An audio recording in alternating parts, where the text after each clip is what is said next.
तो प्यारे बच्चों, आज अपन इस लेक्चर को और आगे बढ़ा रहे हैं। अपन आज जो टॉपिक डिस्कस करेंगे वो पूरा कंप्लीटली ड्यूल नेचर यानी डी ब्रोगली हाइपोथेसिस के बारे में होगा। पर उससे पहले जो अभी तक अपने फोटो इलेक्ट्रिक इफेक्ट चल रहा था उससे रिलेटेड एक छोटा सा टॉपिक है इंटेंसिटी। इंटेंसिटी के बारे में भी पता होना चाहिए। देखो, इंटेंसिटी की दो डेफिनेशन है। एग्जाम में भी दोनों तरीके से पूछी जा सकती है। एक इंटेंसिटी की डेफिनेशन है वेव थ्योरी के हिसाब से, वेव नेचर के हिसाब से, और एक वेव थ्योरी की डेफिनेशन है क्वांटम यानी फोटोन पिक्चर के हिसाब से। और फोटोन थ्योरी के हिसाब से जो इंटेंसिटी की डेफिनेशन है वो एग्जाम में कई बार पूछी गई है। आपको भी डेफिनेशन जो है वो पता होनी चाहिए। तो इंटेंसिटी बताने से पहले मैं आपको एक बार पावर के बारे में बता देता हूँ। पहले पावर की डेफिनेशन। तो वैसे तो पावर का फॉर्मूला आपको पता है, पावर इक्वल टू होती है वर्क अपॉन टाइम, ठीक है। लेकिन इस पावर को आप डिफाइन कैसे करोगे फोटोन की टर्म में? तो दी total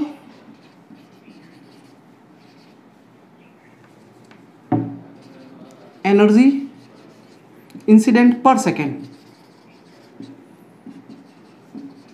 is called power. Clear?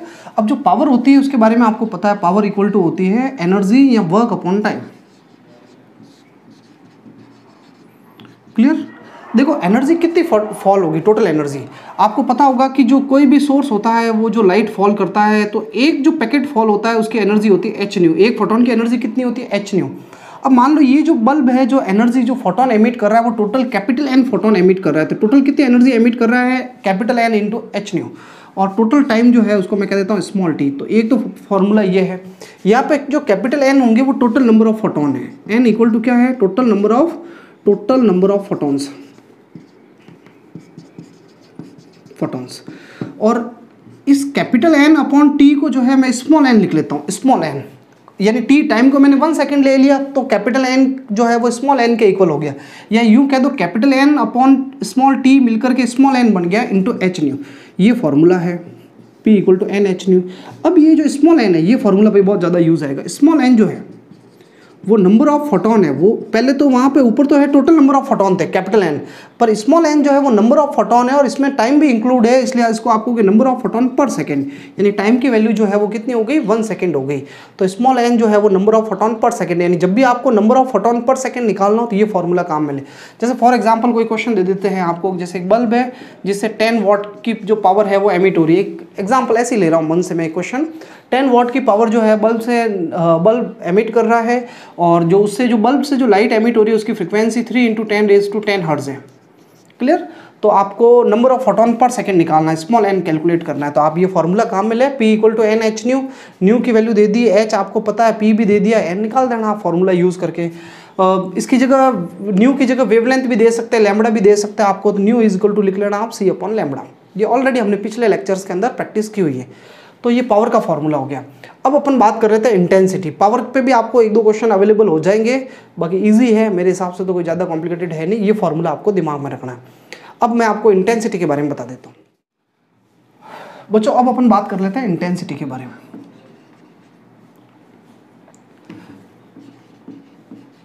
Intensity भाई अगर आपको थोड़ा छोटा लगता हो तो कमेंट में बता देना कि बोर्ड पे लिखने में अक्सर जो है आपको बहुत छोटे दिखते हैं, दिखने में ये प्रॉब्लम है, या कोई भी ऐसा भी कोई XYZ कैसा भी डाउट क्यों नहीं हो आपको बताया करें। आप बताए बिना आपको हमको भी पता नहीं चलेगा भाई क्या कन्फ्यूजन रह रहा है। इंटेंसिटी होती है number of photon incident per unit area per second. ये इंटेंसिटी की डेफिनेशन है। The number of total number of photon या number of photon incident per unit area per second is called intensity. तो intensity की जो definition होगी, intensity होगी total energy. Number of photon जो है टोटल नंबर ऑफ फोटोन में energy include होगी भाई, ठीक है। एनर्जी और per unit area per unit time, यानी एनर्जी के अपॉन में आ गया, एरिया भी आ गया और टाइम भी आ गया। पर यूनिट एरिया इसका मतलब अपॉन में एरिया आएगा, और पर सेकेंड का मतलब अपॉन में टाइम भी आएगा। इंटेंसिटी को आप कैपिटल I से डिनोट कर दो। इस पूरे चैप्टर के अंदर अपन इंटेंसिटी को I से डिनोट कर रहे हैं, करंट का कोई सिंबल यूज़ नहीं कर रहे हैं हम। एनर्जी जो है, अब देखो actually total number of photon जो है अगर n फॉल हो रहे हैं तो एनर्जी होगी n इंटू एच न्यू। भाई फोटोन की टर्म में तो यही फॉर्मूला होगा ना, n इंटू एच न्यू, और अपॉन एरिया A है और टाइम T है। क्लियर? अब देखो मैं आपको यूँ बता देता हूँ, मैं ये बता देता हूँ आप लोगों को कि एनर्जी अपॉन टाइम जो है ना, इसको आप पावर भी कह सकते हो। तो अगर आप पहले से पावर कैलकुलेट कर लो, एनर्जी अपॉन टाइम, अभी जस्ट हमने डिस्कस किया ना पावर, तो पावर कैलकुलेट करके अपॉन में अगर आप एरिया का डिवाइड कर लोगे तब भी आपके पास इंटेंसिटी आ जाएगी, है ना। तो इंटेंसिटी अगर कैलकुलेट करनी हो आपको और पावर अवेलेबल हो तो आप ये फॉर्मूला अप्लाई कर ले, पावर अपॉन एरिया, और इसी के बेस पे इंटेंसिटी का यूनिट भी निकलेगा। अच्छा, अगर अपने पास तो भाई अपने कुछ भी नहीं दिया हुआ है, ऐसे एरिया टाइम इनकी फॉर्मेट में चाहिए हमें, तो एनर्जी को अपन लिख लेते हैं, एन फोटोन निकल रहे हैं, एक फोटोन की एनर्जी होती है एच न्यू, तो टोटल एनर्जी होगी N h nu upon A t. अब बच्चों देखो, इस फॉर्मूले को मैं दो तरीके से चेंज करूंगा। पहले मैं ये कैपिटल एन बता देता हूँ, ये कैपिटल एन है टोटल नंबर ऑफ फोटोन, अभी एन क्या है, टोटल नंबर ऑफ फोटोन। अब आप थोड़ा समझना प्लीज़, रिक्वेस्ट है आपसे। अब ये फॉर्मूला दो तरीके से चेंज हो जाएगा। देखो, कई बार आप ऐसा देखोगे कि एन अपॉन ए जो है, ये एन अपॉन ए, इस एन अपॉन ए को मैं, है ना, ये सॉरी एन अपॉन ए नहीं पूरा, ये N upon t, N upon t, ये जो एन अपॉन टी है मैं इसको स्मॉल एन लिख लेता हूँ, और ये एच न्यू तो है ही है, और अपॉन में एरिया है ही।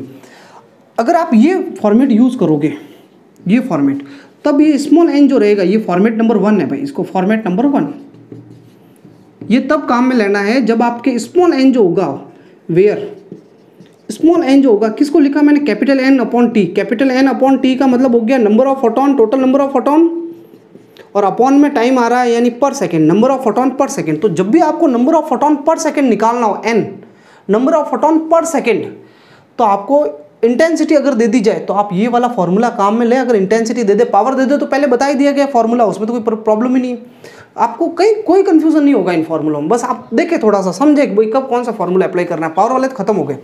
तो जब आपको मतलब कुल मिला के टाइम क्वेश्चन नहीं अवेलेबल कराए और कहते हैं number of photon per second, तो इसका मतलब ये टाइम जो है वो इस कैपिटल एन में चला गया, तब इसको आपने स्मॉल एन लिख लिया। और एच न्यू पढ़ा है, एच न्यू फ्रीक्वेंसी होगी जो क्वेश्चन दे देगा, न्यू नहीं दे तो वेवलेंथ दे देगा आपको, और एरिया ए भी अवेलेबल करा देगा। तो एक तो ये फॉर्मेट है। फॉर्मेट नंबर सेकंड देखना भाई, आपको कई बार क्वेश्चन जो है ये भी पूछ सकता है कि कई बार देखना, यहीं से मैं फॉर्मेट नंबर सेकंड भी इसी से निकाल रहा हूँ। ये एन अपॉन ए टी पूरे को मैं स्मॉल एन लिख रहा हूँ, स्मॉल एन यानी कैपिटल एन अपॉन ए अपॉन टी पूरे को मैंने स्मॉल एन लिख लिया, और एच न्यू पढ़ा है। क्लियर। अब इस स्मॉल एन का नाम क्या होगा ऐसे केस में? स्मॉल एन का नाम, स्मॉल एन मैंने किसको लिखा, capital N A into t, यानी अब जो स्मॉल एन होगा वो नंबर ऑफ फोटोन है, बट अपॉन में इस बार एरिया है, तो per unit area per second, per unit area per second, यानी अब एरिया भी आ जाएगा और टाइम भी आ जाएगा, पर सेकेंड ये नाम हो जाएगा। तो जब भी आपको क्वेश्चन कहे कि भाई find the number of photon per unit area per second, frequency is given, intensity is given, then ये फॉर्मूला आप अप्लाई करें, स्मॉल एन आ जाएगा आपके पास। तो मेरे ख्याल से ये एक फॉर्मेट है, ये एक फॉर्मेट है, दो फॉर्मेट है इंटेंसिटी का। उस डिपेंड करता है आपको कौन से नंबर ऑफ फोटोन पूछे जा रहे हैं। पर यूनिट टाइम वाले पूछे तब खाली यही फॉर्मूला लेना, इसमें एरिया की जरूरत होगी। पर मेरा ये मानना है कि आप पहले ये एक्चुअल फॉर्मूला ध्यान रखें इंटेंसिटी का, energy upon area upon time. Energy को आपने लिखा capital N into h nu. इस लेक्चर को वापस देखना, आप समझने की कोशिश करना, और लास्ट ईयर के क्वेश्चंस आपको जब आप देखना पुराने लास्ट ईयर के पेपर, तो आपको पता चल जाएगा भाई कैसे क्वेश्चंस आए हैं ना। तो अब मैं इसको, और न्यूमेरिकल जनरली कोई ज़्यादा डिफिकल्ट आएंगे नहीं क्वेश्चन, जैसे आपको दे देगा कि फ्रीक्वेंसी इतनी है, बल्ब की इंटेंसिटी इतनी है, number of photon per unit area per second find out करो, तो ये फॉर्मूला लगा देना।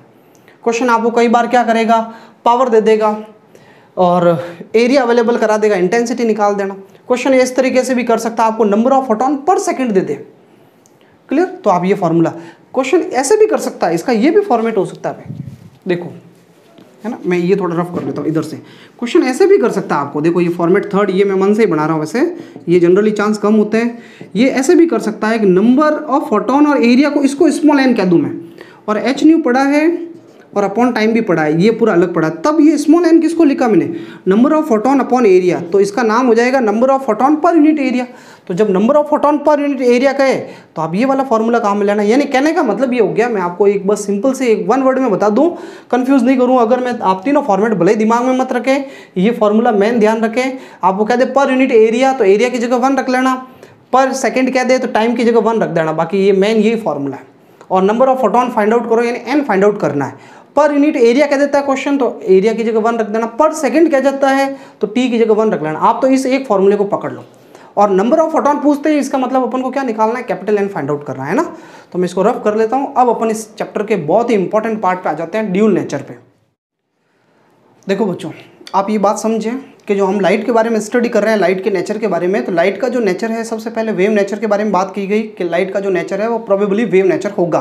और बहुत सारे फिनोमिनन है, refraction, reflection, straight line propagation, diffraction, interference, polarization, ये एक ऐसी फिनोमिनन थी सारी जो वेव नेचर को शो करती है लाइट के। ये एग्जाम 1 नंबर का क्वेश्चन भी आ सकता है, इनमें से कोई एक फिनोमिनन नाम दे दे और कहा जाए कि कौन सी फिनोमिनन जो, या कुछ 2-4 फिनोमिनन दे दे आपको और उनमें से कोई एक या 2 फिनोमिनन छांटनी हो जो वेव नेचर को शो करे।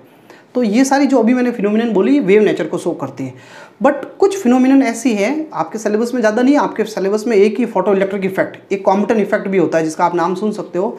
ये ऐसी फिनोमिनन है जो लाइट के पार्टिकल नेचर को शो करती है। पार्टिकल मतलब फोटोन, लाइट जो है किससे मिलकर बना हुआ, फोटोन नेचर को शो करती है। तो कुछ फिनोमिनन अभी हमने जैसे पढ़ी है फोटो इलेक्ट्रिक इफेक्ट, जिसमें पूरा फोटोन का कॉन्सेप्ट आया, पूरा फोटोन थ्योरी यानी क्वांटम थ्योरी से एक्सप्लेन हुआ। उससे पहले जो चैप्टर है वेव ऑप्टिक्स, उसके अंदर बहुत सारी फिनोमिनन है जो लाइट के वेव नेचर से रिलेटेड है। तो कहने का मतलब कुछ फिनोमिनन लाइट के वेव नेचर से एक्सप्लेन हो पा रही है और कुछ फिनोमिनन लाइट के पार्टिकल नेचर से एक्सप्लेन हो पा रही है। तो किस एक नेचर को अपन पकड़े हैं और किस एक नेचर को माने कि भाई ये फुल एंड फाइनल लाइट का एक नेचर है। तो आप इस बात को समझ पा रहे हो कि लाइट के अंदर दोनों नेचर हैं, एग्जिस्ट करते हैं लाइट के अंदर दोनों नेचर, यानी लाइट दोनों नेचर को शो करती है, तभी तो इन दोनों नेचर से ही फिनोमिनन एक्सप्लेन हो पा रही है। यानी कुछ फिनोमिनन वेव नेचर से एक्सप्लेन हो रही है, कुछ फिनोमिनन पार्टिकल नेचर से हो रही है। और ये दोनों नेचर लाइट के अंदर हैं, इनबिल्ट है। लाइट इन दोनों नेचर से मिलकर के बनी हुई है, दोनों नेचर को शो कर रही है। तो कहने का मतलब लाइट का नेचर जो है वो ड्यूल नेचर होता है। और इस बात को कहा था डी ब्रोगली नाम के साइंटिस्ट ने। उसने कहा था कि भाई लाइट जो है वो ड्यूल नेचर शो करती है, दोनों नेचर है लाइट का। कोई एक नेचर को आप परफेक्ट नहीं कह सकते कि ये वेव नेचर है, और या फिर ऐसा नहीं कह सकते कि ये पार्टिकल नेचर है। तो अपन इसी बात को पढ़ रहे हैं, ड्यूल नेचर यानी de Broglie hypothesis, de Broglie's hypothesis of dual nature.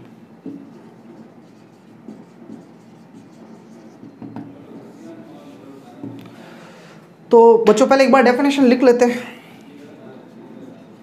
According to de Broglie, a wave is associated with each moving particle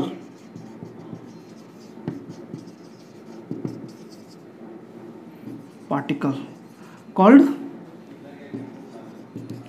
de Broglie wave और मैटर वेव। तो बहुत सिंपल सा स्टेटमेंट कह रहा है डी ब्रोगली कि हर moving particle के साथ, देखो बच्चों मूविंग वर्ड लिखना बहुत जरूरी है, हर एक मूविंग पार्टिकल के साथ एक वेव जुड़ी हुई होती है, वेव एसोसिएटेड होती है।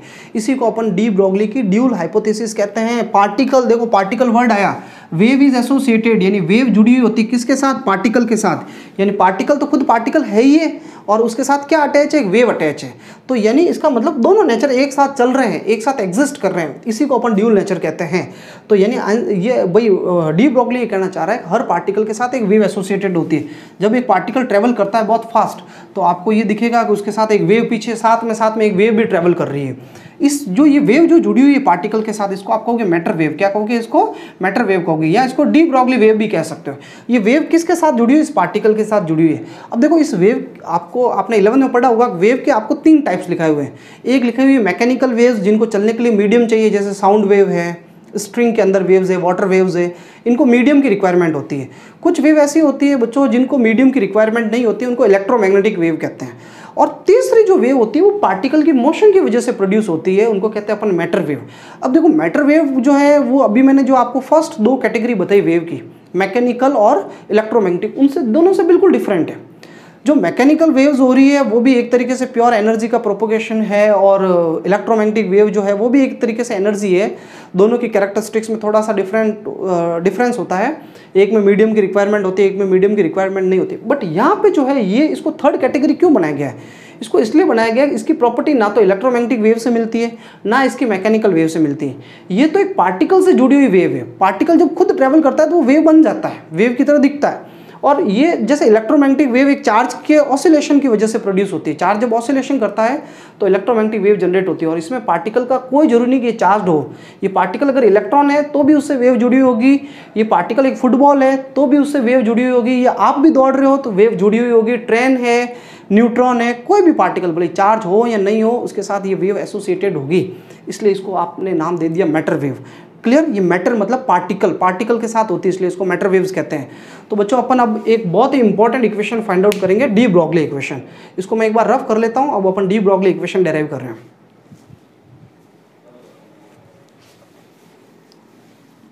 देखो, हाँ मेरे को याद आ गया, मैं डी ब्रॉगली वेव्स डेराइव मतलब इक्वेशन डेराइव करने से पहले आपको ये मैं बता देता हूँ, लोकलाइज्ड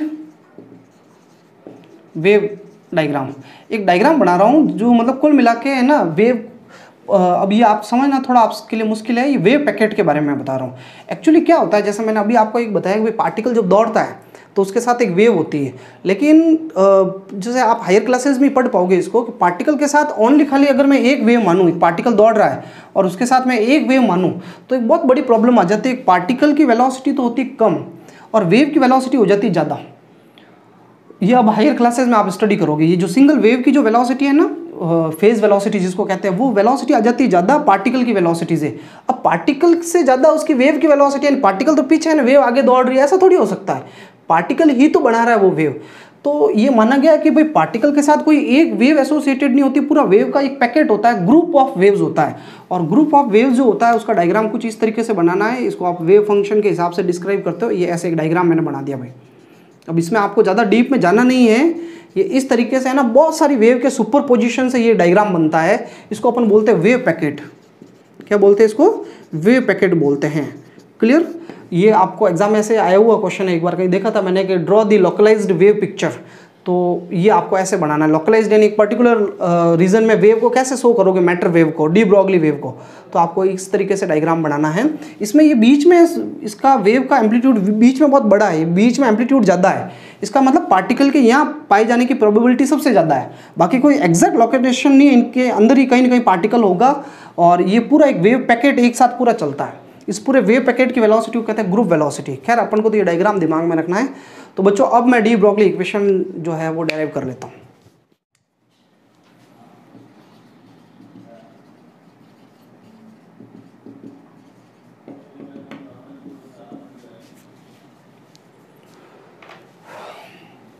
डी ब्रॉगली इक्वेशन या डी ब्रॉगली रिलेशन,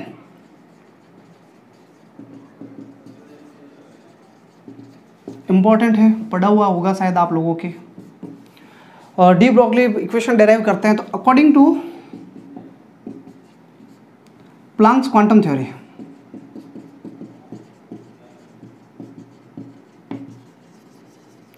प्लैंक कहता है कि भाई एक पार्टिकल यानी फोटोन की जो एनर्जी होती है वो h न्यू होती है। कितनी होती है? h new. और आइंस्टाइन कहता है according to energy mass relation,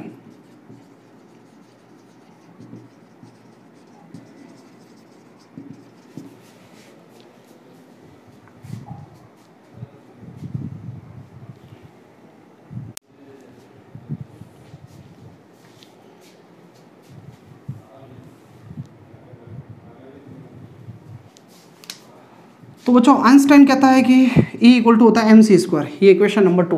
दोनों एक ही बात कह रहे हैं, ये पार्टिकल की एनर्जी कह रहा है, ये मास को एनर्जी में कन्वर्ट करो तो इतनी एनर्जी होती है। दोनों को इक्वल कर दो from 1 and 2। h nu equal to mc²। h nu की जगह लिख लो c/λ mc²। ये भी फॉर्मूला आप दिमाग में बैठा दो, न्यू इक्वल टू c/λ। पूरी 12th के अंदर बहुत ज़्यादा यूज़ पढ़ने वाला इसका। c से c कट गया बच्चों, c से c कट गया, लैम्बडा को ऊपर भेज दो और mc को नीचे भेज दो। तो h के अपॉन में आ गया mc और लैम्बडा ऊपर आ गया है ना, ये लैम्बडा ऊपर चला गया और mc नीचे आ गया। अब इसको मैं थोड़ा ऐसे लिख लेता हूँ, लैम्बडा ऊपर आ गया था ना, है ना, लैम्बडा तो ऊपर आ गया और mc नीचे आ गया। तो h के अपॉन में कौन आ गया भाई? h के अपॉन में m इंटू सी आ गया। लैम्बडा इक्वल टू, देखो ये मास है m और c है वेलोसिटी, फोटोन की वेलोसिटी। फोटोन तो आपको पता है लाइट की स्पीड से दौड़ता है, फोटोन तो कोई छोटी मोटी स्पीड से दौड़ता नहीं, लाइट की स्पीड से दौड़ता है। तो इसलिए ये m इंटू सी, मास इंटू वेलोसिटी को p लिख लो, लीनियर मोमेंटम। अब ये जो इक्वेशन आया third, this is called de Broglie relation. इसको आप क्या कहते हो? डी ब्रॉगली रिलेशन कहते हो। क्लियर? ये जो लैम्बडा है ये डी ब्रॉगली वेवलेंथ है। लैम्बडा का क्या नाम हो गया? D Broglie wavelength. ये किसके साथ जुड़ी होती है? पार्टिकल के साथ। जब एक पार्टिकल दौड़ता है तब उसके साथ जो वेव एसोसिएटेड होती है उसको डी ब्रॉगली वेवलेंथ कहते हैं। जैसे एक फॉर एग्जांपल मैं बता दूं आपको, जैसे आपने ड्यू फोटो इलेक्ट्रिक इफेक्ट पढ़ी है, आप लाइट गिरा रहे थे तो फोटोन की वेवलेंथ थी लैम्बडा। क्या थी? लैम्बडा थी वेवलेंथ। और जैसे इलेक्ट्रॉन बाहर निकलेगा, इलेक्ट्रॉन दौड़ेगा, तो इलेक्ट्रॉन की जो वेवलेंथ है वो आपके ये डी ब्रॉगली वेवलेंथ इलेक्ट्रॉन की, और वो लैम्बडा किसकी वेवलेंथ है? वो फोटोन की। तो ये लैम्बडा फोटोन की डी ब्रॉगली वेवलेंथ है, ये इलेक्ट्रॉन की डी ब्रॉगली वेवलेंथ है। ये खैर आगे न्यूमेरिकल्स में क्लियर हो जाएगा आपके, इसलिए अभी इसको बीच में डाल के आपको उलझाते नहीं है।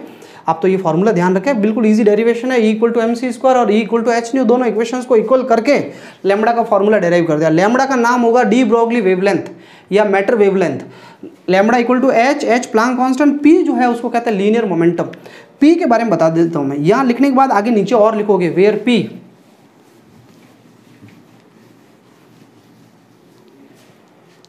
ये जो p किसको लिखा मैंने? वेयर p लिखा भाई मैंने, p है लीनियर मोमेंटम। क्या है? ये लीनियर मोमेंटम है p। और p मैंने किसको लिखा था? m × c को। m × c इक्वल टू है ये लीनियर मोमेंटम। अब बच्चों मैं ये क्लियर कर देता हूँ, ये फोटोन के लिए था। ये किसके लिए था? फोटोन। क्योंकि फोटोन की वेलोसिटी जो होती है वो c होती है। लीनियर मोमेंटम का फॉर्मूला होता है मास इंटू वेलोसिटी, और फोटोन की वेलोसिटी जो है वो इक्वल टू लाइट होती है। तो m × c formula linear momentum का है, पर ये फोटोन के लिए। पर फोटोन के जगह अगर कोई दूसरा पार्टिकल आ जाए तो c की जगह आप वेलोसिटी v लिखोगे, क्योंकि दूसरे पार्टिकल लाइट की स्पीड से नहीं दौड़ते, जैसे इलेक्ट्रॉन है, प्रोटॉन है। तो ये कोई अदर पार्टिकल का लीनियर मोमेंटम, ये भी लीनियर मोमेंटम है but for other particle, other matter particle. तो ये आप फॉर्मूला नीचे लिख लेना। तो कुल मिला के आपके डी ब्रॉगली रिलेशन कंप्लीट हो गया। अब बच्चों मैं इसके कुछ कंक्लूजन्स बता देता हूँ। ये तो बहुत इजी है यार, मेरे को भी कराने में इतना यूँ जोर नहीं आ रहा है, इसको यूँ फटाफट हो रहा है क्योंकि इजी टॉपिक है ये तो। अब कुछ कंक्लूजन बता देता हूँ। आपके सामने फॉर्मूला लिखा हुआ है लैम्बडा = h/p, और p की जगह mv लिख सकते हो। आप लिख सकते हो ना p = mv। अब मैं फोटोन, मैं मतलब mc नहीं लिख के mv लिखूंगा, क्योंकि कोई भी पार्टिकल हो सकता है। फोटोन होगा तो v की जगह क्या आ जाएगा? ऑटोमेटिकली c आ जाएगा। बाकी हम तो जनरल फार्मूला यही काम में लेंगे, लैम्बडा = h/p या h/mv। इसके कुछ कंक्लूजन्स है भाई। सबसे पहले आप देख रहे हो लैम्बडा इन्वर्सली प्रोपोर्शनल है p के, है ना। तो किसी का अगर लीनियर मोमेंटम ज़्यादा है तो उसका मास भी, उसका वेवलेंथ जो है वो कम हो जाएगी।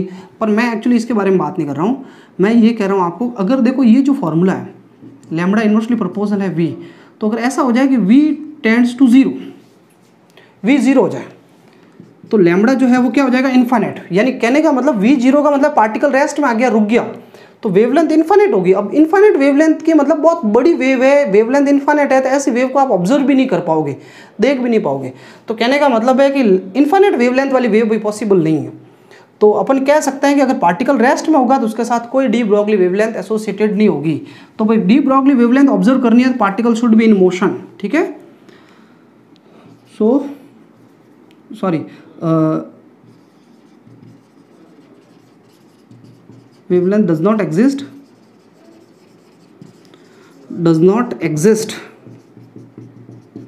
with stationary particles, with particles in rest।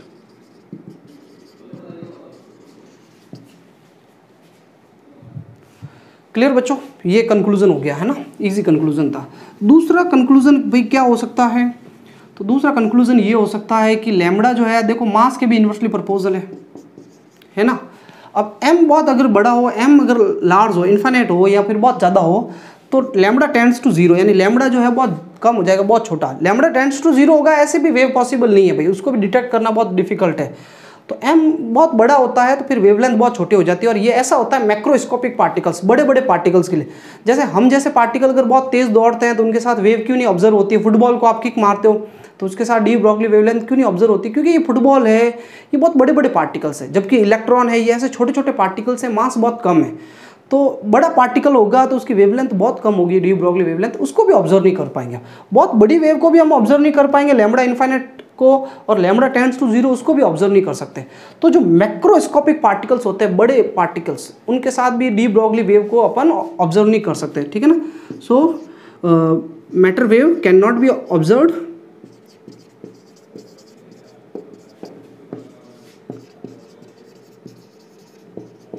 With macroscopic particles. Macro मतलब बड़े हो भाई,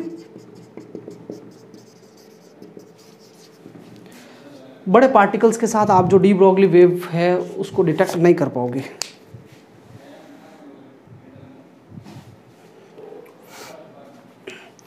बच्चों तीसरा एक कंक्लूजन ये हो सकता है जो आपका ये लिख लेना कि जो डी ब्रोगली वेव, ये जो मैटर वेव है, डी ब्रोगली वेव है, ये does not depend upon the charge, ठीक है, नॉट डिपेंड अपॉन चार्ज।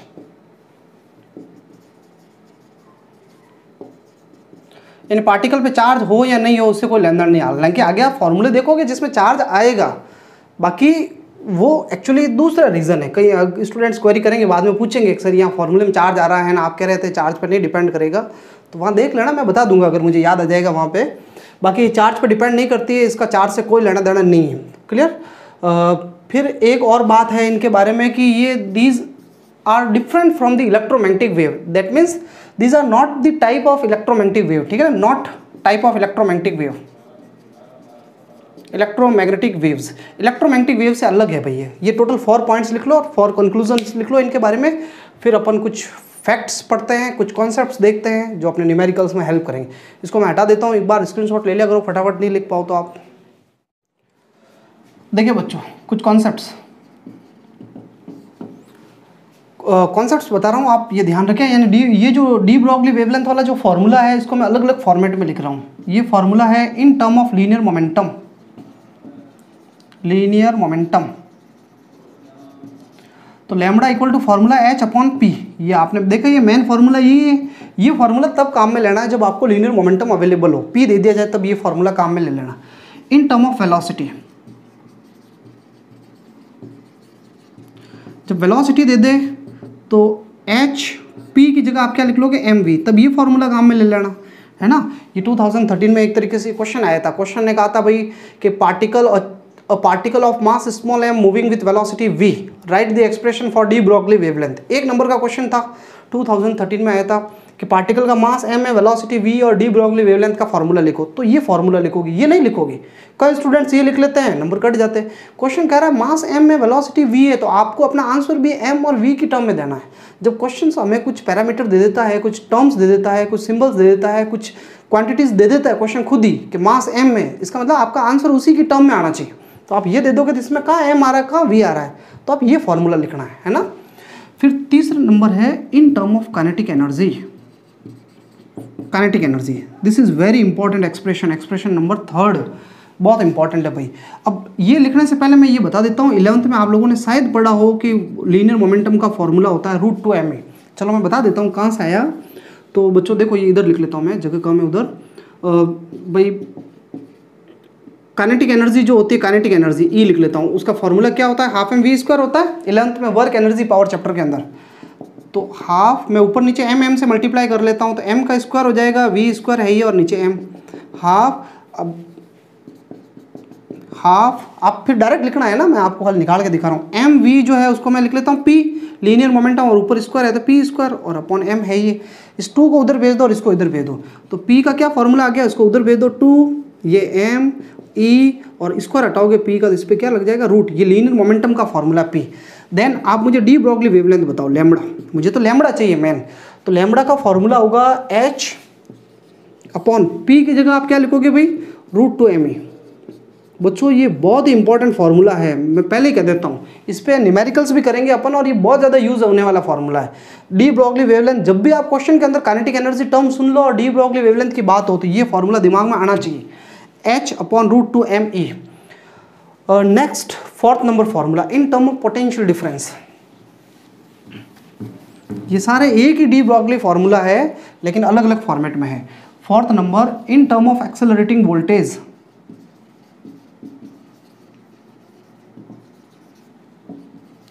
देखो बच्चों, जब भी कोई चार्ज पार्टिकल ट्रेवल करता है v पोटेंशियल डिफरेंस में, तो उसकी एनर्जी का फॉर्मूला होता है E = qv। ये जब चैप्टर स्टार्ट हुआ था तब आपको बता दिया था स्टॉपिंग पोटेंशियल के टाइम। तो काइनेटिक एनर्जी E = होगा qv, q है चार्ज, v कैपिटल लिखा है मैंने, बहुत बड़ा लिखा है v, ये कैपिटल V पोटेंशियल को बताता है और स्मॉल v में वेलोसिटी को लिख रहा हूँ।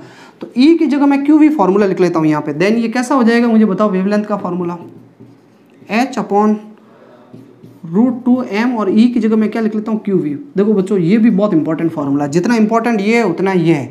ये काइनेटिक एनर्जी दे तब लगाना है और ये पोटेंशियल डिफरेंस वोल्टेज दे तब आपको ये लगाना फार्मूला। ये 5 इक्वेशन हो गए। 5th नंबर फॉर्मेट ये है कि चार्ज पार्टिकल की जगह अगर न्यूट्रल पार्टिकल हो तो आप क्या करोगे। फॉर न्यूट्रल पार्टिकल, भाई न्यूट्रल पार्टिकल का तो चार्ज होता नहीं है, तो ये E इक्वल टू क्यू भी तो फॉर्मूला काम आएगा नहीं। तो न्यूट्रल पार्टिकल को मोशन करवाने के लिए टेम्परेचर काम आता है। क्या आता है? टेम्परेचर। चार्ज पार्टिकल को तो आप दौड़ाते हो पोटेंशियल के हेल्प से, इसलिए इस V को कहते हैं एक्सेलरेटिंग वोल्टेज, और न्यूट्रल पार्टिकल को टेम्परेचर प्रोड्यूस करके दौड़ाया जाता है, तो उसकी काइनेटिक एनर्जी होती है E इक्वल टू KT। तो बताओ लैम्बडा का क्या फॉर्मूला हो गया? H/√2m, और इस E की जगह पे मैं लिख रहा हूँ KT, ये फॉर्मूला। K बोल्ट्जमैन कांस्टेंट आपको पता ही है, और T एब्सोल्यूट टेम्परेचर है, T की वैल्यू केल्विन में होनी चाहिए। तो बच्चों देखो मैंने इस फॉर्मूले के, एक लैम्बडा वाले फॉर्मूले के अलग अलग फॉर्मेट्स लिख लिए। अभी अपन क्वेश्चन करते ही आपको याद आ जाएंगे। क्वेश्चन स्टार्ट करने से पहले मैं एक ग्राफ बता देता हूँ आपको, इसको हटा देता हूँ। बच्चों दो ग्राफ बना रहे हैं अपन, ठीक है। Lambda equal to formula H/mv। तो अगर V कांस्टेंट है और लैम्बडा का ग्राफ बनाना है, अगर आपको लैम्बडा वेवलेंथ का मास के साथ बनाना है ग्राफ, तो फॉलोइंग ग्राफ आएगा गिरता हुआ, क्योंकि इन्वर्सली प्रोपोर्शनल है। ये तब होगा जब V कांस्टेंट होगा। और अगर लैम्बडा का मतलब क्या कहते हैं, लैम्बडा और इसके बीच में V के बीच में ग्राफ बनाना है, तो ये भी इन्वर्सली प्रोपोर्शनल है, तो गिरता हुआ ग्राफ आएगा। और इसमें कौन कांस्टेंट रहेगा? M कांस्टेंट रहेगा। लैम्बडा का वोल्टेज के साथ, ये इंपॉर्टेंट ग्राफ है, ठीक है ना। लैम्बडा वर्सेस 1/√V ग्राफ, ये आपसे एग्जाम में पूछा जाता है। लैम्बडा और 1/√V में ग्राफ बताओ, तो कैसा ग्राफ होगा? तो ये मैं बता देता हूँ। अभी जस्ट फॉर्मूला लिखा लैम्बडा का H/√2mqv, ये लिखा ना बच्चों, ये अपन ने लिखा था। तो लैम्बडा इक्वल टू, अब कोई ज़्यादा इसमें कन्फ्यूज़ नहीं होना है कि बहुत सर फास्ट चल रहे हैं, हमें समझ में नहीं आ रहा है। ईजी चीज़ें इसलिए थोड़ा मैं फास्ट कर रहा हूँ, क्योंकि फॉर्मूले आ रहे हैं, कॉन्सेप्ट तो आ नहीं रहे। इतने दिनों से अपन कॉन्सेप्ट पे बात कर रहे हैं। लैम्बडा इन्वर्सली प्रोपोर्शनल है ना √V के, देखो आप इन्वर्सली प्रोपोर्शनल है √V के। अब ये ग्राफ दो तरीके के पूछे जाएंगे आपसे, तो है ना। एक तो लैम्बडा और V में ग्राफ पूछा जाए, लैम्बडा और ओनली फॉर V। तो लैम्बडा और V कहा जाए तब तो फॉलोइंग ग्राफ आएगा इन्वर्सली प्रोपोर्शनल, लेकिन ये ज़्यादातर आएगा लैम्बडा और 1/√V का कह दे, 1/√V, पूरा 1/√V एक साथ लेना है।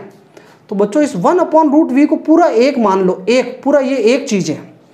तो आपको देखो लैम्बडा और V में कहे तब तो इन्वर्सली प्रोपोर्शनल ऊपर नीचे है, लेकिन लैम्बडा और 1/√V क्या है, तो आपको डायरेक्टली प्रोपोर्शनल, क्योंकि 1/√V पूरा मैं एक साथ ले रहा हूँ। तो 1/√V पूरे के साथ तो लैम्बडा भी प्रोपोर्शनल है, खाली V के साथ कहे तब तो इन्वर्स ऊपर नीचे है, लेकिन 1/√V के डायरेक्टली प्रोपोर्शनल, इसलिए ग्राफ स्ट्रेट लाइन आएगा। कैसा आएगा? Straight line. ये ग्राफ बहुत इंपॉर्टेंट है। इस ग्राफ की स्लोप क्या होगी? अगर आपसे कह दें इस ग्राफ की स्लोप क्या होगी, तो अगर इस ग्राफ की नहीं कह रहा हूँ भाई मैं, हो इस ग्राफ की स्लोप, तो मैं इसको थोड़ा हटा देता हूँ। ये नोट कर लेना बच्चों, दोनों ग्राफ है ना, और फिर इसके नीचे कहीं लिख लेना आप, मेरे तो जगह नहीं इसलिए यहाँ मैं पास में लिख रहा हूँ। इस ग्राफ की स्लोप पूछ ले आपसे तो क्या बताओगे आप? स्लोप तो बच्चों देखो ये फॉर्मूला लिखा हुआ ना, लैम्बडा इक्वल टू H/√2mq और 1/√V मैंने अलग कर दिया। अब आपने ये पढ़ा होगा y equal to mx plus c, तो ग्राफ किसके बीच में? लैम्बडा तो हो गया y एक्सिस, देखो लैम्बडा तो हो गया y एक्सिस, और x एक्सिस कौन हो गया भाई? 1/√V। तो 1/√V तो x एक्सिस है आपका, और ये y एक्सिस है, तो इसके x एक्सिस के मल्टीप्लाई में जो आता है वो स्लोप होती है। अरे भाई हमने पढ़ा ना ये y equal to mx formula, तो x जो के साथ मल्टीप्लाई में जो होता है वो स्लोप होता है, और x एक्सिस के अलॉन्ग हमने किसको लिया है? 1/√V। तो 1/√V के साथ जितना भी है ये स्लोप होगा। क्या होगा इस ग्राफ की? स्लोप। तो इस ग्राफ की स्लोप होगा H/√2mq, ये होगा, ठीक है। अब मैं इसको एक बार रफ कर लेता हूँ। ये ग्राफ इंपॉर्टेंट है, एग्जाम में कई बार आया हुआ है। Plot the graph between lambda and 1/√V, तो स्ट्रेट लाइन। अब बच्चों मैं तो खाली एक जस्ट छोटा सा कॉन्सेप्ट बताने के लिए स्लोप के बारे में बात की।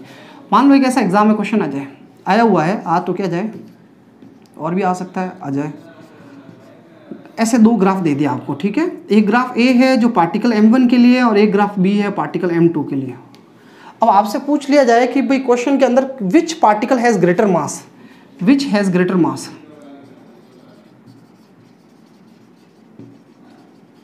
दोनों में से A का मास ज़्यादा है या B का, आपको निकालना है। तो आप खुद देखो, अभी मैंने जस्ट करवाया है इसका सॉल्यूशन, वापस पूरा लिखाने की जरूरत नहीं, आप एक बार ये लिख लेना। बट मुझे यूँ बताओ स्लोप क्या है भाई? स्लोप आपको पता है ना, x के साथ एंगल का थीटा, tan थीटा जो होता है वो स्लोप होता है। तो स्लोप का फॉर्मूला है H/√2mq, ये दिख रहा है? स्लोप का फॉर्मूला H/√2mq। और स्लोप को अगर मैं कहूँ भाई मास पे कैसे डिपेंड कर रही है, तो देखो मास अपॉन में आ रहा है √m, यानी मास के इन्वर्सली प्रोपोर्शनल है।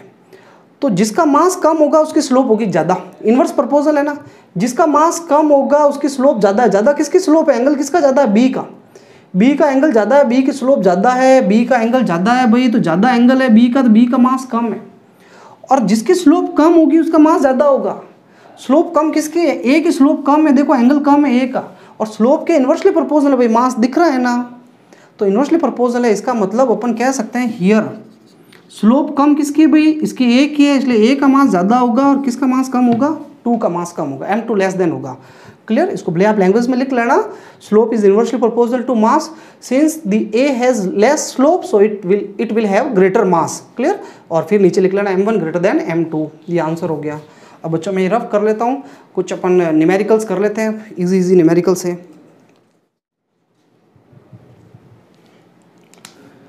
एक छोटा सा टॉपिक करा देता हूँ, D Broglie wavelength of electron.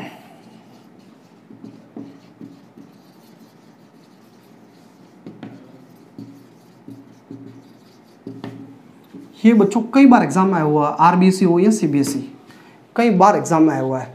Find the D Broglie wavelength of moving electron in term of accelerating voltage, voltage की टर्म में निकालना है।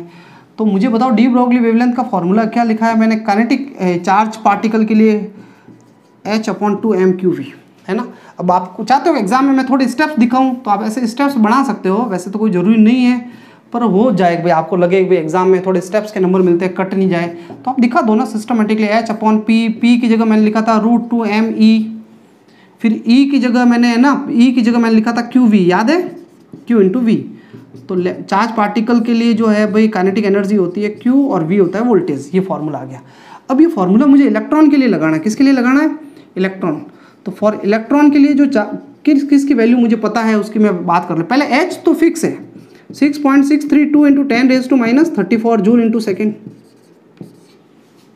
m मास है, मास होता है भाई 9.1 × 10⁻31 kg, इलेक्ट्रॉन का मास याद रखना है। चार्ज इलेक्ट्रॉन का जो होता है वो e होता है 1.6 × 10⁻19 कूलम। सबकी वैल्यू है मेरे पास h, m, q सबकी है, लेकिन v की वैल्यू नहीं है। तो मैं जब जैसे सबकी वैल्यू रखूंगा तो लैम्बडा e इलेक्ट्रॉन की वेवलेंथ आ जाएगी। और बच्चों जब आप पूरी कैलकुलेशन करोगे तो आपके पास आएगा 12.27/√v। ये इलेक्ट्रॉन की डी ब्रॉगली वेवलेंथ आएगी एंगस्ट्रम में, किस में आ जाएगी, एंगस्ट्रम में। देखो ये बहुत इंपॉर्टेंट फार्मूला है, फार्मूला इंपॉर्टेंट है और ये डेरिवेशन भी इंपॉर्टेंट है, 2 मार्क्स का एग्जाम में आया हुआ है कई बार। तो आप इसको पूरे को डेरिवेशन को नोट कर लें, इस फॉर्मूले पे मुझे क्वेश्चन करने हैं अभी, तो इसको मैं पूरे को हटा देता हूँ। फर्स्ट क्वेश्चन है, find the D Broglie wavelength of moving electron. Find the D Broglie wavelength of moving electron, lambda E find out करना है। आप भाई लैंग्वेज लिख लेना, मैं वैसे बोल भी रहा हूँ, मैं ये क्यों लिखूँ, फिर टाइम खराब होता है ना। Find the D Broglie wavelength of moving electron under the accelerating voltage 100 volt. कितने वोल्ट, 100 क्यों, अपन तो 10 किलो वोल्ट ले लेते हैं। Under the accelerating voltage 10 kilo volt. Clear, ये वोल्टेज दिया हुआ है, 100 भी ले सकते थे आप, 100 वाला भी ट्राई कर लेना। तो इलेक्ट्रॉन की डी ब्रॉगली वेवलेंथ निकालनी है आपको और वोल्टेज दिया हुआ है। तो डी ब्रॉगली वेवलेंथ इलेक्ट्रॉन का क्या फॉर्मूला बताया भाई, 12.27/√v, और पीछे यूनिट होगा एंगस्ट्रम। तो v की वैल्यू रख लो आप। अब बच्चों v जो दिया हुआ है 10 किलो का मतलब कितना होता है पता है, किलो का मतलब 10, ये पूरा 1000 होता है, 1000 या 10⁻³ कह दो बोले। तो लैम्बडा का फॉर्मूला होगा 12.27 और √v की जगह बच्चों ये रख दो 10,000, और 10,000 रूट से बाहर आएगा, 10,000 रूट से बाहर आएगा तो भाई 100 हो जाएगा, जीरो आधे हो जाते हैं आपको पता ही, और 100 का इसमें डिवाइड करोगे तो 0.1227 एंगस्ट्रम। क्लियर, ये क्वेश्चन कर लेना, एग्जाम में आया हुआ है तो मैंने बता दिया आप लोगों को। इसको मैं रफ कर दूं बच्चों, एक दूसरा क्वेश्चन करते हैं अपन। अब इस फॉर्मूले पे तो जनरली है नहीं हमारे पास क्वेश्चन करने के लिए, खाली v दिया जाए तो रख देना वैल्यू, आंसर आ जाएगा, पर मैं दूसरे फॉर्मेट पे करा रहा हूँ आपको क्वेश्चन। एक बच्चों मैं अगला न्यूमेरिकल कराने से पहले या आगे के न्यूमेरिकल्स कराने से पहले मैं आपको कुछ बता देता हूँ। ये ऑलरेडी आपको बताया हुआ है, कुछ पार्टिकल्स है उनके चार्ज और मास आपको याद होने चाहिए, बार बार जरूरत पड़ती है एक्चुअली। जैसे मैं इलेक्ट्रॉन की बात करूं तो इलेक्ट्रॉन का चार्ज E होता है और मास जो होता है इलेक्ट्रॉन का me मास होता है, ये इलेक्ट्रॉन का मास है। ये इलेक्ट्रॉन का मास जो होता है वो प्रोटॉन के मास का 1/836 भी होता है, कई जगह 33 भी होता है, आप देख लेना है ना, 1/ इतना टाइम्स होता है, इलेक्ट्रॉन बहुत छोटा होता है। अगर मैं दूसरे पार्टिकल प्रोटॉन की बात करूँ, प्रोटॉन का चार्ज भी E होता है, इलेक्ट्रॉन का नेगेटिव होता है और इसका पॉजिटिव होता है। मास प्रोटॉन के मैं mp लिख लेता हूँ, वैल्यू आपको दिमाग में रखनी नहीं है, बाकी वैल्यू भी मैं बता देता हूँ। इलेक्ट्रॉन का मास होता है 9.1 इंटू 10⁻³ kg और प्रोटॉन का होता है बच्चों 1.67 इंटू 10⁻27 kg। पर अभी मुझे इनकी ज़रूरत नहीं है, इसलिए मैं इसको हटा रहा हूँ। प्रोटॉन का मास mp होता है और इलेक्ट्रॉन चार्ज e होता है। एक होता है ड्यूट्रॉन या ड्यूटीरियम, इसका चार्ज जो होता है वो होता है प्रोटॉन के बराबर ही है, प्रोटॉन के इक्वल ही होता है चार्ज, इसका सेम होता है, बट इसका मास डबल ऑफ प्रोटॉन होता है। क्यों? क्योंकि ड्यूटीरियम जो होता है वो उसमें एक न्यूट्रॉन होता है और एक प्रोटॉन होता है, डबल होता है, इसलिए उसका मास डबल हो गया। एक होता है अल्फा पार्टिकल, ये इसका भी बारे में ज़्यादातर जिक्र सुनोगे आप। इसका चार्ज प्रोटॉन का डबल होता है, ये लो पेन भी नहीं समझ रहे, डबल होता है और मास जो होता है वो 4 टाइम्स होता है। अब बच्चों देखो, अभी मेरे को इनकी ज़रूरत पड़ेगी, फिर यूँ नहीं होगा आप इस तरीके से मुंह बनाओगे, कहाँ से आ गया हमें तो पता ही नहीं। बता दिया गया आप लोगों को, इतना सिस्टमेटिक तरीके से कोई नहीं कराने वाला बैठा है, बिल्कुल हर चीज़ सिस्टमेटिक, आपको डाउट आएगा उससे पहले वो चीज़ बता दी जाती है। इसलिए इसको करें, आप नोट डाउन कर लें इसको, और फिर मैं इसको रफ कर लेता हूँ और क्वेश्चन करते हैं अपन। अब देखना, एक क्वेश्चन है, find the ratio of D Broglie wavelength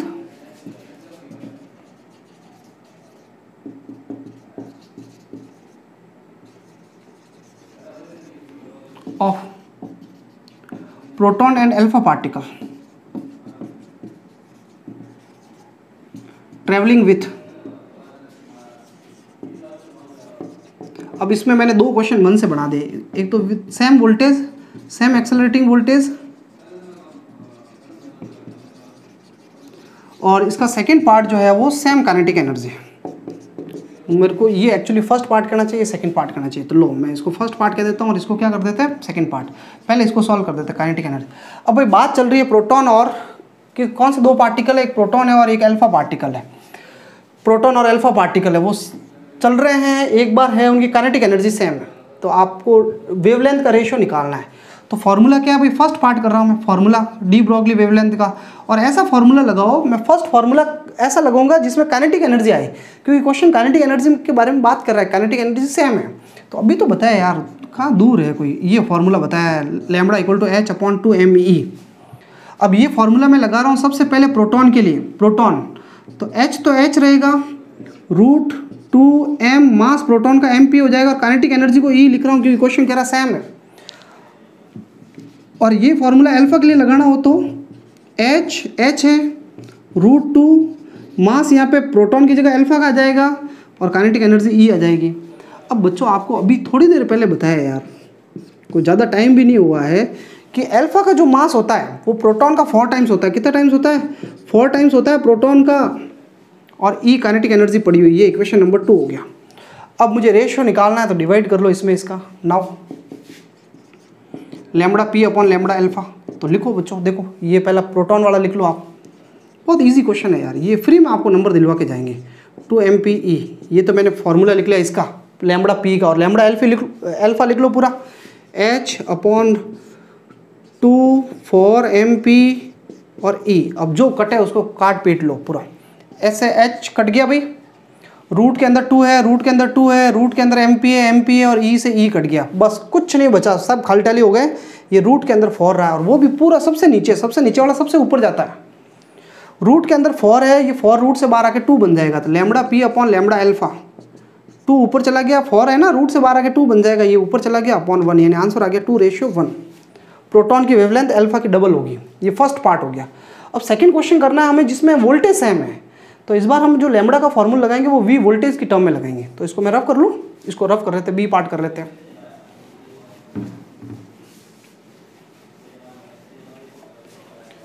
next B part. अब बच्चों बी पार्ट में वोल्टेज सेम है, क्वेश्चन ये कह रहा है एक्सेलरेटिंग वोल्टेज सेम है, तो क्या फॉर्मूला है हमारे पास वोल्टेज की टर्म में? तो वोल्टेज की टर्म में हमारे पास फॉर्मूला है वेवलेंथ का h/√2mqv, ये फॉर्मूला। अब की बार इसमें चार्ज भी आ गया और मास भी आ गया, तो एक बार मैं प्रोटॉन के लिए लिख लेता हूं पहले, फॉर प्रोटॉन h/√2, मास कितना है प्रोटॉन का mp, और चार्ज कितना है q की जगह e आ जाएगा, और v, ये mp में p बहुत छोटा लिखना भाई, छोटा सा p मतलब लीनियर मोमेंटम नहीं है, p मतलब प्रोटॉन है, m के नीचे छोटा सा p लिखना है ताकि पता चले ये मास है प्रोटॉन का। अब अल्फा के लिए बताओ भाई, फॉर अल्फा तो लैम्बडा की जगह आ जाएगा लैम्बडा अल्फा एच अपॉन, अब बच्चों देखो मैं डायरेक्ट लिखूंगा, यहाँ पूरा कान दिमाग खोल के रख देना, हर चीज़ें धीरे धीरे समझाई नहीं जा सकते आपको। टू मास है, मास अल्फा का मास सीधा लिख लो 4 ऑफ प्रोटॉन, 4 MP लिखो, हर बार यही लिखना पड़ेगा। और चार्ज कितना है क्यू, इसका डबल ऑफ इलेक्ट्रॉन, अभी टेबल बनाई थी आपको। और वी है भाई, सेम है, क्वेश्चन का वी वोल्टेज तो सेम है, ये लो मैंने लिख लिया, बस कुछ नहीं किया, एम और वी की वैल्यू रखी है मैंने। अब रेशो निकालना तो डिवाइड कर लो मैं ऐसे लिख लेता हूँ, डिवाइड करने का मतलब है लैम्बडा पी और लैम्बडा अल्फा दोनों पास पास लिख लेता हूँ रेशियो लगा के। तो ये तो क्या है एच √2 MP/eV और रेशियो, और ये क्या है भाई पूरा इतना बड़ा एच अपॉन 2 4 MP 2E और ये V, ये मैंने लिख लिया। अब मुझे क्या करना है, जो सिमिलर है बच्चों वो काट लो, एच से एच कट जाएगा, ये रेशियो का मतलब डिवाइड में अपॉन में अभी लिखा था ना वैसे ही लिखा मैंने। 2 से 2 कट गया, MP से MP कट गया, E से E कट गया और V से V कट गया। तो इधर तो सब कट गया, इधर तो 1 रह गया रेशियो। यहाँ पे क्या रह गया, यहाँ पे देखो अपॉन में 1 अपॉन, यानी पूरे इसके अपॉन में 1 अपॉन क्या रह गया, ये 4 रह गया, 4 तो रूट से बाहर आ जाएगा 2, और ये एक 2 और रह गया, देखो ये 2 दबा हुआ बीच में दिख रहा है, दबा कुचला, ये 2 रह गया। आंसर आ गया 1:1/2√2, ये हमारे आंसर हो गया है ना। अब इसको मैं रफ कर लेता हूँ बच्चों। दूसरा एक क्वेश्चन और बताता हूँ मैं जिसमें 3 पार्टिकल हो, चलो बताऊँ, लिखा नहीं रहा हूँ मैं, उसको मैं सीधे ऐसे ही कर लेता हूँ। जाए कि भाई 3 पार्टिकल है, एक तो प्रोटॉन, एक न्यूट्रॉन और एक अल्फा, तीनों का वोल्टेज सेम है और डी ब्रॉगली वेवलेंथ का रेशियो निकालो। तो लैम्बडा का फॉर्मूला आपको पता ही है, H/√2m, वोल्टेज सेम है तो MQV ये वाला फॉर्मूला लगेगा। तो बच्चों ये फॉर्मूला तीनों पार्टिकल के लिए लगाना, प्रोटॉन, न्यूट्रॉन और अल्फा। प्रोटॉन के लिए क्या होगा, H/√2 mass of proton, proton का चार्ज बच्चों E होगा और वोल्टेज V होगा। ये लो प्रोटॉन के लिए फॉर्मूला आ गया। अब ये फॉर्मूला मैं न्यूट्रॉन के लिए लगाऊंगा तो H/√2m, m जो है न्यूट्रॉन का मास होगा भाई, न्यूट्रॉन का mass equal to double of proton होता है, देखना आप टेबल, अरे मैंने डायरेक्ट लिख लिया बच्चों, मास प्रोटॉन की जगह न्यूट्रॉन का मास डबल होता है, अभी टेबल बनाई थी आप देखो, कॉपी पलटो। और चार्ज भाई इसका E होता है, चार्ज तो सेम होता है, बराबर ही होता है, और वोल्टेज V हो गया, लो ये भी निपट गया। अब कौन सा तीसरा पार्टिकल, अल्फा। अल्फा के बारे में तो हमने जस्ट बात की, H/√2m मास, मास तो इसका 4 होता है, 4 times of proton, Q charge इसका डबल होता है, और V वोल्टेज। अब जो कट रहे हैं काट लो, H कट गया, 2 से 2 कट जाएंगे सबके, ये 2 MP से MP कट जाएगा, E से E कट जाएगा, वोल्टेज से वोल्टेज कट जाएगा, और ये 1 अपॉन, ये तो सब कट गया, इसके तो 1 हो गया, यहाँ पे ये खाली 2 रह गया, रूट के अंदर रूट लगा हुआ हो भी नीचे, 1 अपॉन, और यहाँ पे इस रूट के अंदर कौन है, 4 तो रूट से बाहर आके 2 बन जाएगा, और ये एक 2 रह गया रूट के अंदर, ये आंसर आ गया बस। इसको चाहो तो आप √2 से मल्टीप्लाई कर दो पूरे को, तो √2 से मल्टीप्लाई करूँगा तो √2 रह जाएगा, इसको √2 से मल्टीप्लाई करेंगे तो कट के ये 1 आ जाएगा, और √2 से मल्टीप्लाई करेंगे तो √2 से √2 कट के 2 हो जाएगा, 1/2 सॉरी। ऐसे कई बार मैं लिखते टाइम मेरा ध्यान कहीं और रह जाता है, लिख लेता हूँ गलत हो जाता है, फिर आपको लगता है सर को आते ही नहीं है ना, छोटी छोटी गलतियाँ हो जाती है। एक बार वो A' को नीचे नहीं भेज पाया मैं। अब बच्चों मैं एक चीज़ और कह रहा था आप लोगों को, यार क्या कह रहा था, हाँ चाहो तो 2√2 से मल्टीप्लाई कर सकते हो आप, है ना, तो नीचे कुछ बचेगा ही नहीं। अगर 2√2 से मल्टीप्लाई करूँ तो क्या होगा, ये 2√2 आ जाएगा, 2√2 से करूँगा तो √2 कट जाएगा, 2 रह जाएगा, और ये 1 हो जाएगा। आप ऐसे भी आंसर दे सकते हो, ये भी दे सकते हो, जो मर्जी हो, जो सही ढंग से होना चाहिए आंसर, प्रॉपर लगेगा हाँ भाई अब तक अब फाइनल हो गया है, तो दे सकते हो आप आंसर। ये रफ, अच्छा ये क्वेश्चन अगर कह देता काइनेटिक एनर्जी सेम हो तो वोल्टेज की जगह E सेम हो, काइनेटिक एनर्जी, तो बच्चों यहाँ Q की जगह जो है वो क्या आता, खाली E आता, E आता ना, E आता, और फिर आप E चार्ज है नहीं तो सबके चार्ज तो आएगी, जरूरत ही नहीं है, खाली मास ही आएंगे, MP, इसका 2 MP आएगा और इसका कितना आएगा 4 MP, तो आंसर आ जाता 1 और क्या हो जाता 1/2 और 1/2 आ जाता, खाली ये √2 इसमें नहीं आता एक्स्ट्रा, बस चार्ज है नहीं इसलिए। तो मेरे ख्याल से आप लोगों को पता चल गया है, ये मैं हटा देता हूँ, इसको रफ कर लेता हूँ एक बार, और फिर 1-2 और मैं वैरायटी जो है क्वेश्चंस बता देता हूँ, बहुत सारे हैं मेरे पास कराने के लिए। तो अब बच्चों एक और भी क्वेश्चन इस तरीके से आया था कि पार्टिकल मैं क्या लूँ यार, हाँ अल्फा पार्टिकल और मैं electron and proton are travelling with same accelerating voltage, दोनों का वोल्टेज सेम है, ठीक है। विच हैज़, एक तो आपसे पूछा greater wavelength, greater D Broglie wavelength, किसकी वेवलेंथ ज़्यादा है, और सेकंड आपसे पूछा है ग्रेटर काइनेटिक एनर्जी,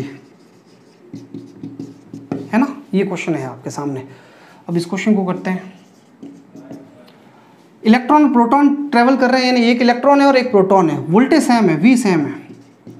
पहले डी ब्रॉगली वेवलेंथ का बात कर लेते हैं। तो फॉर्मूला क्या है भाई D Broglie wavelength, D Broglie wavelength lambda का फॉर्मूला क्या है, तो लैम्बडा का फॉर्मूला है h/√2m/q_v। ये वोल्टेज की टर्म में ये फॉर्मूला अभी हम कब के बात कर रहे हैं। अब बच्चों मेरी एक सजेशन है आप लोगों से कि जब भी क्वेश्चन देता है कि भाई ये इसकी टर्म में लिखो उसकी टर्म में, तो आप पहले फॉर्मूले में पकड़ना। जैसे ये वोल्टेज सेम कह रहा है तो फॉर्मूला वोल्टेज की टर्म में होना चाहिए। पहले डी ब्रॉगली वेवलेंथ की बात कर रहा है, मैंने लैम्बडा लिख लिया। इस क्वेश्चन में आपको है ना कोई रेशियो नहीं निकालना है, डिवाइड नहीं करना है, सॉल्व नहीं करना है, ये खाली कह रहा है किसकी ज़्यादा होगी तो आपको आंसर देना है। पीछे जस्टिफाई भी लिख सकता था, तो इसलिए मैं करके बता ही रहा हूँ, वही चीज़ आपको एग्जाम में लिखनी है, फॉर्मूला लिख के शो करना है। तो देखो बात कर रहा हूँ मैं अल्फा पार्टिकल और इलेक्ट्रॉन की, सॉरी प्रोटॉन और इलेक्ट्रॉन की बात कर रहे हैं। तो एच तो दोनों के लिए सेम है, फिर वी भी सेम है, क्वेश्चन ने कह दिया। चार्ज भी सेम होता है, प्रोटॉन और इलेक्ट्रॉन दोनों का चार्ज सेम होता है, ई, यानी एच सेम हो गया, 2 सेम हो गया, क्यू सेम हो गया, वी सेम हो गया। तो खाली पीछे कौन बचा, एम ही तो यानी अब कुल मिला के दोनों के लिए एम अलग अलग है, तो लैम्बडा किसके इन्वर्सली प्रोपोर्शनल है, एम के। यानी जिसका मास ज़्यादा होगा उसकी वेवलेंथ कम होगी, और जिसका मास कम होगा उसकी वेवलेंथ ज़्यादा होगी। तो किसका मास ज़्यादा होता है, मुझे पता है इलेक्ट्रॉन का मास ज़्यादा होता है भाई किससे, प्रोटॉन के। तो इलेक्ट्रॉन का मास ज़्यादा है, ये इन्वर्सली प्रोपोर्शनल है, तो इलेक्ट्रॉन की वेवलेंथ कम होगी और किसकी वेवलेंथ ज़्यादा होगी, प्रोटॉन की। तो इसने कहा किसकी ग्रेटर होगी, विच हैज़ ग्रेटर वेवलेंथ, तो आंसर होगा प्रोटॉन। क्या होगा, proton, proton has greater wavelength. ये फर्स्ट पार्ट का आंसर आ गया। बिल्कुल ईजी क्वेश्चन था यार, अपना दिमाग लगाना। अब आप 12th में हो, ऐसे डायरेक्ट आपसे नहीं आएंगे क्वेश्चन के इस फॉर्मूले वैल्यू रख के आंसर निकाल दो, कुछ तो अपना माइंड लगाना पड़ेगा ना हमें। चीज़ें डायरेक्ट थोड़ी आएगी, अब तो थोड़ा सा तो एनालाइज करना पड़ेगा। आगे अपन कंपटीशन भी देने वाले हैं, तो अब से अगर हम ये कॉम्पिटिटिव माइंड डेवलप नहीं करेंगे, एनालिटिकल माइंड डेवलप नहीं करेंगे, तो फिर तो यार पूरा अपना दिमाग ही खराब है, ख़त्म है। इंसान का नेचर ही होता है वो अपने दिमाग को यूटिलाइज करे, ज़्यादा से ज़्यादा दिमाग दौड़ाए, फालतू उलझाए नहीं, दौड़ाए, चीज़ों को समझे, आप प्रैक्टिस करें खुद। जब खुद अपना आप चीज़ों को ढूंढते हो आपको पता चलता है भाई मैंने इसका आंसर फाइंड आउट किया है, मैंने इसका कॉन्सेप्ट पता किया है, तो एक आपको बहुत एक अजीब सा सुकून मिलता है, हाँ अब मैं परफेक्ट, मैं सही ढंग से चल रहा हूँ। लेकिन आप अगर ये रटने के नेचर पे रहोगे कि चीज़ मुझे है जैसे रेडीमेड मिल जाए, सर ने बताया जैसे, हाँ भाई सर के पीछे पीछे पीछे पीछे चलोगे, हर चीज़ सर बताए, सर वापस रिपीट करे, तब आपको लगेगा ये तो वापस नई चीज़ है मेरे लिए। सर कोई चीज़ बताई हुई चीज़ पहली बार वापस बता रहे हैं, तो लगेगा हमें तो मैं पहली बार आ रही है मेरे सामने चीज़। ये ऐसी फीलिंग अगर आपके माइंड में आ रही है बार बार, समझ जाना आप अपने दिमाग को बिल्कुल भी यूज़ नहीं कर रहे हो। और बच्चों ये स्कूलिंग का लास्ट स्टेज है 12th। अब आप अपना माइंड नहीं डेवलप करोगे तो आगे तो पूरा आप कंपटीशन के एनवायरनमेंट में उतर रहे हो, सर्वाइव करना भी बहुत मुश्किल है।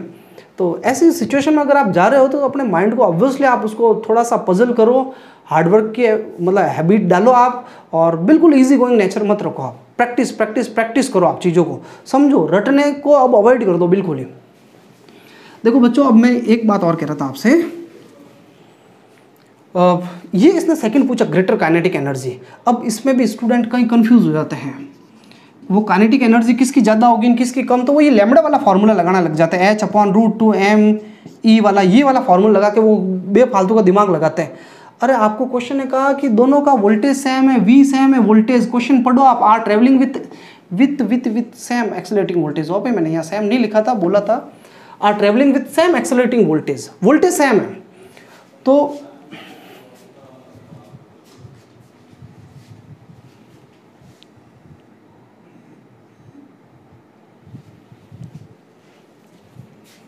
है ना, ये सॉरी भाई बच्चों पहले क्वेश्चन में दिया हुआ है सेम एक्सेलरेटिंग वोल्टेज है। तो काइनेटिक एनर्जी किसकी ज़्यादा होगी। अब कई बच्चे काइनेटिक एनर्जी पूछी जा रही है, ई का फॉर्मूला लगा दे और लैम्बडा के बारे में सोचे जा रहे हैं। हमें वोल्टेज दिया तो काइनेटिक एनर्जी का फॉर्मूला वोल्टेज की टर्म में ढूंढो आप, ये फॉर्मूला काम नहीं आएगा। ये आप काम लो भले ही, अगर पहले आपको वेवलेंथ के बारे में पता चल गया है तो लो पर बहुत कन्फ्यूज हो जाओगे, क्योंकि एम मास भी है, मास भी अलग अलग है।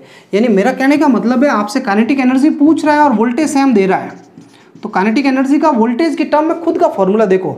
तो बच्चों काइनेटिक एनर्जी वोल्टेज की टर्म में मैंने स्टार्टिंग में ही लिखा दिया था, E = QV होता है। स्टार्टिंग में कब, जब आज मैं डी ब्रॉगली फॉर्मूले के अलग अलग फॉर्मेट लिख रहा था, तब मैंने है ना 4th नंबर फॉर्मूला पहले ये लिखा था मैंने, लैम्बडा इक्वल टू h/√2mE, फिर मैंने E की जगह QV लिखा था। तो काइनेटिक एनर्जी का फॉर्मूला तो फिक्स है QV, ये तब काम में लाना जब वोल्टेज दे।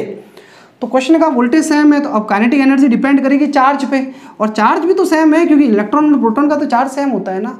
तो कहने का मतलब इसने कहा किसकी काइनेटिक एनर्जी ग्रेटर होगी, नाइदर, दोनों की सेम होगी भाई, कोई की काइनेटिक एनर्जी ग्रेटर नहीं होगी क्योंकि दोनों का चार्ज सेम है, वोल्टेज भी सेम है, तो both have same kinetic energy.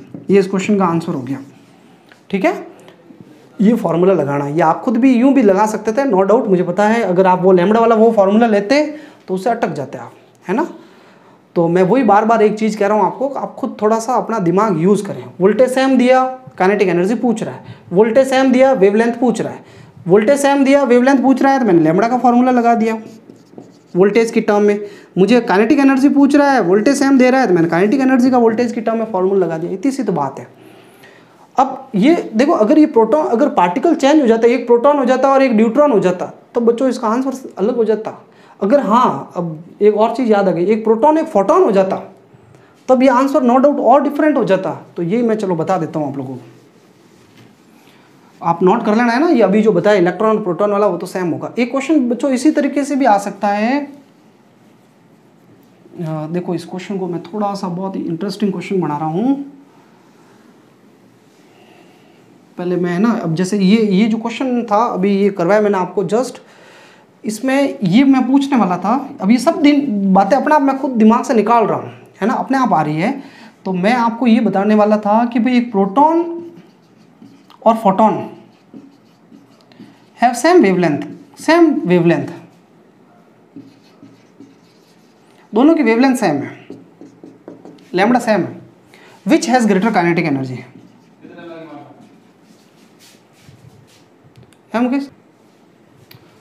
अब अपन को कहते हैं कि भाई विच हैज़ ग्रेटर काइनेटिक एनर्जी, है ना। फोटॉन और प्रोटॉन की बात हो रही, किसकी काइनेटिक एनर्जी ज़्यादा होगी। तो देखो फोटॉन की काइनेटिक एनर्जी भाई कितनी होती है, kinetic energy of photon, kinetic energy of photon E photon. तो फोटॉन की जो एनर्जी होती है वो h न्यू होती है, आप सबको पता ही है, और h न्यू की जगह मैंने लिख लिया c/λ। दूसरा काइनेटिक एनर्जी ऑफ प्रोटॉन। अब यहाँ आप थोड़े से कंफ्यूज हो जाओगे कि मैं फार्मूला कौन सा काम में लूँगा। अगर आप ये वाला फार्मूला काम में लोगे, E = QV वाला फार्मूला, तो V वोल्टेज के बारे में तो बात ही नहीं की जा रही, सेम वेवलेंथ है। तो वेवलेंथ वाला काइनेटिक एनर्जी का कौन सा फार्मूला है, तो अभी आपको बताया ना, काइनेटिक एनर्जी का और वेवलेंथ का रिलेशन ये होता है √2mE लैम्बडा। ये फार्मूला हमें पता है ना। तो ये फार्मूला है, ये फार्मूला किसकी टर्म में है, वेवलेंथ और काइनेटिक एनर्जी के बीच में रिलेशन, और इसने कहा वेवलेंथ सेम है। फोटॉन के लिए तो फिक्स फार्मूला h न्यू, ये तो हमने पहले ही पढ़ लिया था। और अभी हमने आज ही पढ़ा है कि वेवलेंथ और काइनेटिक एनर्जी का रिलेशन ये होता है किसी दूसरे पार्टिकल के लिए। तो भाई अगर आप मुझे काइनेटिक एनर्जी बताओ क्या होगी, अगर मैं निकालनी है तो लैम्बडा का स्क्वायर कर दूँ या h का स्क्वायर होगा और रूट हट जाएगा। तो आप मुझे बताओ भाई काइनेटिक एनर्जी प्रोटॉन की कितनी आएगी, E। ये मैं लिख लेता हूँ यार आपके लिए, लैम्बडा इक्वल टू होता है h/√2mE, मैं स्क्वायर कर लेता हूँ। तो स्क्वायर करूँगा, लैम्बडा का स्क्वायर हो जाएगा, h का स्क्वायर हो जाएगा 2mE, और E कितना आ जाएगा मुझे बताओ। E को ऊपर भेजो और लैम्बडा स्क्वायर को नीचे भेजो, h² 2m लैम्बडा स्क्वायर। और E जो है अब किसकी है, ये प्रोटॉन है, प्रोटॉन, पास में प्रोटॉन लिख लेता हूँ। फोटॉन आ गया, प्रोटॉन आ गया। अब दोनों को 1 में 2 का डिवाइड कर लो आप, 1/2। E ऊपर तो है फोटॉन और नीचे क्या है, प्रोटॉन। ये भी क्वेश्चन कई बार एग्जाम में आया हुआ है। HC, वही क्वेश्चन करा रहा हूँ मैं ज़्यादातर आपको पहले जो एग्जाम में आए हुए हैं, h² 2m lambda square. Clear. अब बच्चों जो कट रहे हैं वो काटो, एक लैम्बडा से एक लैम्बडा कट गया, एक h से एक h कट गया, वो पूरा ऊपर चला जाएगा 2m lambda 2mc lambda upon h। अब मैं ये बता देता हूँ आपको कि जो लैम्बडा है, हाँ क्वेश्चन आपको कहेगा भाई लैम्बडा जो है वो 1 एंगस्ट्रॉम है, दोनों की डी ब्रॉगली वेवलेंथ लैम्बडा जो है आपको दे दी अवेलेबल। तो लैम्बडा की जगह 1 एंगस्ट्रॉम रख दो आप। अब जैसे लैम्बडा की जगह 1 एंगस्ट्रॉम रख दोगे आप, ये अभी मैं ये आगे और डेराइव करूँगा भाई, 1-2 क्वेश्चन में ये रिलेशन डेराइव भी करूँगा मैं, ध्यान रखना। लेकिन वो अभी मैं बात नहीं कर रहा हूँ उसकी। लैम्बडा आपको क्वेश्चन ने कहा 1 एंगस्ट्रॉम है, तो बच्चों ये 1 एंगस्ट्रॉम है, ऊपर आ रहा है फोटॉन और नीचे आ रहा है प्रोटॉन, और इसकी जगह 1 रख के इसको हटाओ। अब आप बाकी सब की वैल्यू रखना, सी की, एम की, ये तो आप देखोगे ये जो है टर्म 1 से बड़ी आएगी, रखने की जरूरत नहीं, 1 से बड़ा आएगा, 1 से बड़ा आएगा तो इसको इधर भेज दो। तो फोटोन की एनर्जी जो होगी वो ज़्यादा आएगी किससे, प्रोटॉन से, काइनेटिक एनर्जी जो है वो ज़्यादा होगी। कहते हैं दोनों में से कौन सा फास्ट ट्रेवल होगा, ये भी इसमें क्वेश्चन आया था एक बार एग्जाम में, which will travel faster, proton और फोटोन। तो फोटोन दौड़ेगा, ऑब्वियसली लाइट की स्पीड से दौड़ता है और एनर्जी भी फोटोन की ज़्यादा है, तो फोटोन फास्टर होगा देन इलेक्ट्रॉन, मतलब सॉरी प्रोटॉन। प्रोटॉन क्या, कोई भी दूसरा पार्टिकल हो, बोले इलेक्ट्रॉन हो, कोई भी, फोटोन हमेशा फास्ट होगा क्योंकि लाइट की स्पीड से दौड़ता है। ये मैंने कर लिया है, इसको रफ कर लेते हैं। इसी वेराइटी के मैं एक दो क्वेश्चन और कर लेता हूँ। अब बच्चों अपन ये न्यूमेरिकल कर रहे हैं, ये वैसे क्वेश्चन है जो अभी हमने जस्ट थोड़ी देर पहले किया है, वही है पूरा एज इट इज़। तो इस क्वेश्चन को स्टार्ट करते हैं। आपको जितने भी न्यूमेरिकल कराए जा रहे हैं वो सेलेक्टिव है और सब इंपॉर्टेंट है। क्वेश्चन है the wavelength lambda of photon and D Broglie wavelength of electron, दोनों सेम है, फोटोन की वेवलेंथ और इलेक्ट्रॉन की डी ब्रॉगली वेवलेंथ जो है सेम है। Clear? Show that the energy of photon is this times the kinetic energy of electron. अभी जो क्वेश्चन किया हमने वही है, ये कह रहा है कि एनर्जी ऑफ फोटोन को या काइनेटिक एनर्जी ऑफ फोटोन को एक ही बात है, वो इतने टाइम्स है काइनेटिक एनर्जी ऑफ इलेक्ट्रॉन। तो एनर्जी ऑफ फोटोन कितनी होगी भाई, फोटोन की एनर्जी तो हमें पता है, ई फोटोन जो होती है एच न्यू, और एच न्यू की जगह आप क्या लिख सकते हो, सी अपॉन लैम्बडा। और काइनेटिक एनर्जी ऑफ इलेक्ट्रॉन क्या होगी, इलेक्ट्रॉन। तो बच्चों इसके लिए आपको पहले एक बार फॉर्मूला ये लिखना पड़ेगा, lambda equal to h upon root two m E. दोनों तरफ आप स्क्वायरिंग कर लो आप, तो दोनों तरफ जैसे आप स्क्वायरिंग करोगे लैम्बडा का स्क्वायर हो जाएगा, है ना। और क्वेश्चन कह रहा है वेवलेंथ जो है लैम्बडा दोनों की सेम है, फोटोन की वेवलेंथ और इलेक्ट्रॉन की वेवलेंथ सेम है। तो लैम्बडा का स्क्वायर करोगे तो एच स्क्वायर हो जाएगा, 2me आ जाएगा, तो ई को ऊपर भेज दो और लैम्बडा स्क्वायर को नीचे भेज दो आप, तो ई आ जाएगी एनर्जी। और क्या आएगी, तो इस लैम्बडा मतलब लैम्बडा स्क्वायर को नीचे भेज दो आप, तो एच स्क्वायर और अपॉन में 2m लैम्बडा स्क्वायर आ गया। ये किसकी एनर्जी है, ये काइनेटिक एनर्जी, ये इलेक्ट्रॉन की काइनेटिक एनर्जी। तो आपको यहाँ पे पास में लिख लेना चाहिए इलेक्ट्रॉन। इससे पहले जो हमने क्वेश्चन किया था वो फोटोन और प्रोटॉन के लिए किया था, है ना। अब अपन को कंपेयर करना है तो 1 में डिवाइड कर लो, 2 का रेशियो निकाल दो आप, है ना। तो भाई ई फोटोन और अपॉन में आ जाएगा ई इलेक्ट्रॉन। इंपॉर्टेंट क्वेश्चन है और कितने इजी क्वेश्चन है, सबसे बड़ी बात ये मैंने ऊपर ये लिख लिया, और ये है H square upon 2m lambda square. तो एक लैम्बडा से एक लैम्बडा कट गया है और एक एच से एक एच कट गया, बस बाकी कोई नहीं कटा। और ये पूरा नीचे वाला जो है ऊपर चला जाएगा, क्या क्या है, 2m ऑलरेडी एक c पड़ा है, ये लैम्बडा भी ऊपर आ गया और अपॉन में कौन रह गया, h रह गया, एक h बस। अब इस इलेक्ट्रॉन की काइनेटिक एनर्जी को उधर भेज दो और ये हमारे आंसर आ गया भाई। फोटोन की काइनेटिक एनर्जी जो आई है वो 2mc lambda upon h times I है किसका, इलेक्ट्रॉन को इधर भेज दो, इलेक्ट्रॉन की काइनेटिक एनर्जी का। और क्वेश्चन यही प्रूव करने को कह रहा था, हमने ये प्रूव कर लिया। ये नोट डाउन कर लो आप क्वेश्चन। अगला नेक्स्ट प्रॉब्लम कर रहे हैं अपन।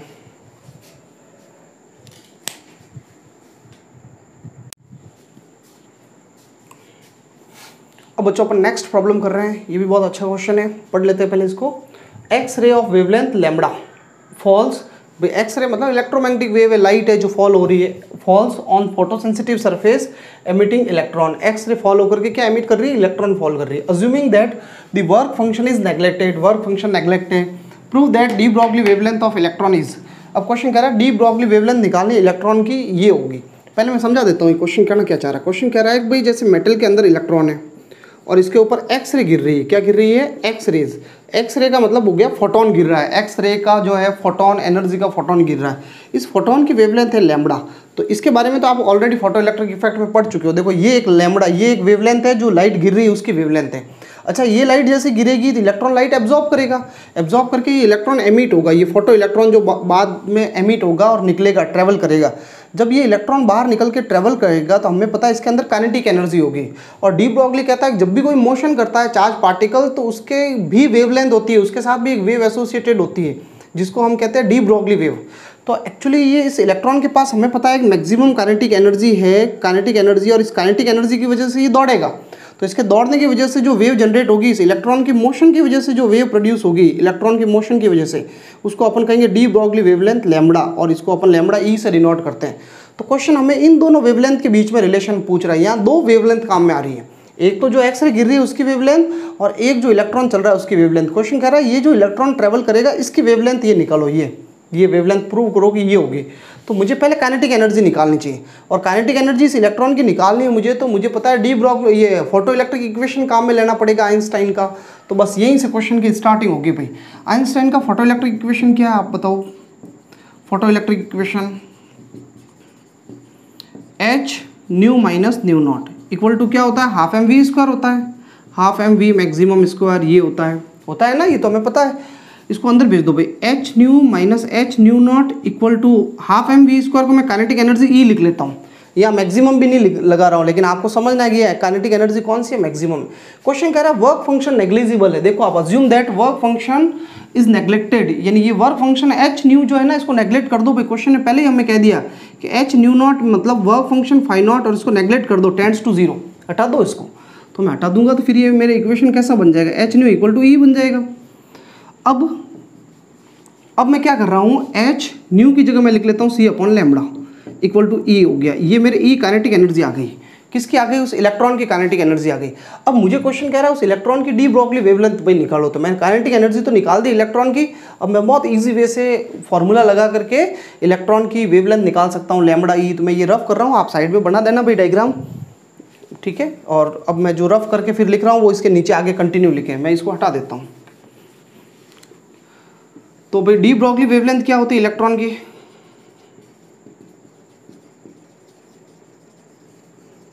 मूविंग इलेक्ट्रॉन की डी ब्रॉगली वेवलेंथ होती है lambda equal to h upon root 2 m E. ये तो आपको फॉर्मूला पता ही है। अब ई की वैल्यू पुटअप कर दो, बस आंसर आ गया। इतने इजी क्वेश्चन है, बस फॉर्मूलों को रिलेट करना है। Putting 1 h upon root 2 m और ई की जगह ये वैल्यू रख दो, ई की जगह है एच सी अपॉन लैम्बडा, बस आंसर आ गया। देखो ये h जो है ऊपर एक h पड़ा है, नीचे भी h है, ये h से एक h कट जाएगा तो ये रूट h रह जाएगा। क्या रह जाएगा? Root h। इस लैम्बडा को ऊपर भेज दो और देखो लैम्बडा ये सब रूट के अंदर ही, अब सारे रूट के अंदर है तो पूरा एक साथ रूट लगा दो इसका। मैं यहाँ लिख लेता हूँ, इधर है ना जगह कम है इसलिए यहाँ लिख लेता हूँ। देखो लैम्बडा ई निकालना है मुझे और मैं ये पूरा ये लैम्बडा ऊपर भेज देता हूँ। रूट तो लगा हुआ है, h के पास लैम्बडा आ गया भाई, ये लैम्बडा h के पास आ गया। 2m और क्या पड़ा है नीचे? एक सी पड़ा हुआ। बस ये मेरे इस क्वेश्चन का आंसर आ गया। इसने कहा भाई इलेक्ट्रॉन की वेवलेंथ प्रूव करो कि इलेक्ट्रॉन की वेवलेंथ ये होगी root H lambda upon 2mc। ये आ गया आंसर, है ना। इजी क्वेश्चन था, बस एक बार फोटो इलेक्ट्रिक इक्वेशन लगाया और एक बार इलेक्ट्रॉन की वेवलेंथ का फॉर्मूला अप्लाई किया और आंसर आ गया हमारे। अब ये रफ करते हैं। एक लास्ट क्वेश्चन और है जो ऑलरेडी यही क्वेश्चन है, बस स्क्वायर करके लिखना है इसको। यहाँ तक आप करने के बाद इसको स्क्वायर करोगे ना तो क्या बन जाएगा मुझे बताओ आप? जैसे स्क्वायर करोगे, है ना, ये तो प्रूव करने वाला था इसलिए यहीं पे फिनिश होकर आंसर आ गया। बाकी इसको स्क्वायर करोगे तो लैम्बडा स्क्वायर हो जाएगा, लैम्बडा ई का स्क्वायर एच लैम्बडा रूट ये 2mc। अब मैं आपको ये लैम्बडा वेवलेंथ पूछूँ तो क्या होगा? उसको उधर भेज दो। ये तो ये आ जाएगा lambda equal to 2mc upon h और ये लैम्बडा ई का स्क्वायर पड़ा है। और अभी जो मैं क्वेश्चन करा रहा हूँ इसमें लैम्बडा को तो कह दिया लैम्बडा नॉट और ये इसको लैम्बडा कहा हुआ है जो अभी मैं क्वेश्चन लिखा रहा हूँ। बाकी एज इट इज़ ये यहाँ से बस खाली स्क्वायर करके आपको आगे करना है ना। तो मैं इसको तो रफ कर लेता हूँ और अगला क्वेश्चन जो है इसी पे बेस्ड है जो मैंने बताया आपको स्क्वायर करना है। तो बच्चों अपन अब ये नेक्स्ट न्यूमेरिकल कर रहे हैं, ये वैसे आप खुद कर लेना अपने लेवल पे, मैं तो खाली फटाफट इसको सॉल्व करके छोड़ रहा हूँ क्योंकि अभी जस्ट मैंने बताया वही क्वेश्चन है। फोटोन की वेवलेंथ लैम्बडा है, अभी हमने जो पहले क्वेश्चन किया उसमें भी फोटोन की वेवलेंथ लैम्बडा थी। इलेक्ट्रॉन की जो वेवलेंथ है उसको इसने कहा लैम्बडा नॉट और हमने अभी लैम्बडा ई कहा था और उसके बीच में ये रिलेशन फाइंड आउट करना है। ये अभी हमने जस्ट निकाला है, पूरा वही कॉपी करना है और सेम वही बात कहा जा रहा है वर्क फंक्शन नेग्लिजिबल है। तो भाई फॉर्मूला क्या होगा फोटो इलेक्ट्रिक इक्वेशन का? H nu minus nu not equal to half m v square होगा, है ना। ये होगा अभी जस्ट हमने किया है। एच न्यू को अंदर भेज दो, h nu not equal to kinetic energy को ई लिख लो आप और इस वर्क फंक्शन को क्या कर दो आप? नेग्लेक्ट कर दो, एच न्यू नॉट को 0 कर दो आप। तो फिर एच न्यू इक्वल टू ई आ जाएगा और न्यू की जगह मैं क्या लिख लेता हूँ? सी अपॉन लैम्बडा इक्वल टू ई आ गया मेरे पास, है ना। उसको इक्वेशन नंबर 1 दे दो। फोटोन की वेवलेंथ लैम्बडा कहा हुआ है, यहाँ पर भी फोटोन की वेवलेंथ लैम्बडा कहा हुआ है इलेक्ट्रोमैग्नेटिक वेव की। अब आपको इलेक्ट्रॉन की डी ब्रॉगली वेवलेंथ निकालनी है।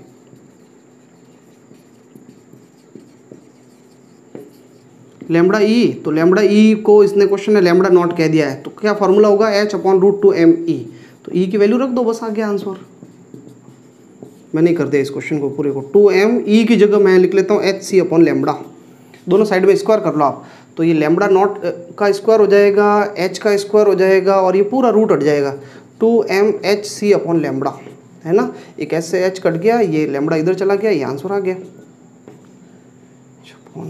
मतलब मुझे लैम्बडा निकालना है ना इस क्वेश्चन के अंदर, तो इस लैम्बडा को ऊपर भेज दो और फिर इसको उधर भेज दो, तो लैम्बडा की वैल्यू आ जाएगी। तो इसको उधर भेज देता हूँ मैं 2mc, और h को नीचे भेज देंगे, और ये लैम्बडा नॉट स्क्वायर उधर पड़ा ही है भाई, ये लैम्बडा नॉट स्क्वायर, ये आंसर आ गया आपके। तो मेरे हिसाब से ये प्रॉब्लम बिल्कुल इजी थी, इंपॉर्टेंट क्वेश्चन है ये। आप प्रीवियस ईयर के पेपर्स उठा के देखोगे तो आपको ये कई बार क्वेश्चंस आए हुए मिलेंगे, और एक बार देखने पे ऐसा लग जाता है कोई डिफिकल्ट है, बाकी है नहीं, है ना। तो ये कंप्लीट हो गया डी ब्रोगली वाला। अब बच्चों एक छोटा सा डेविसन जर्मर एक्सपेरिमेंट है, उसके बारे में मैं आपको हिंट देता हूँ।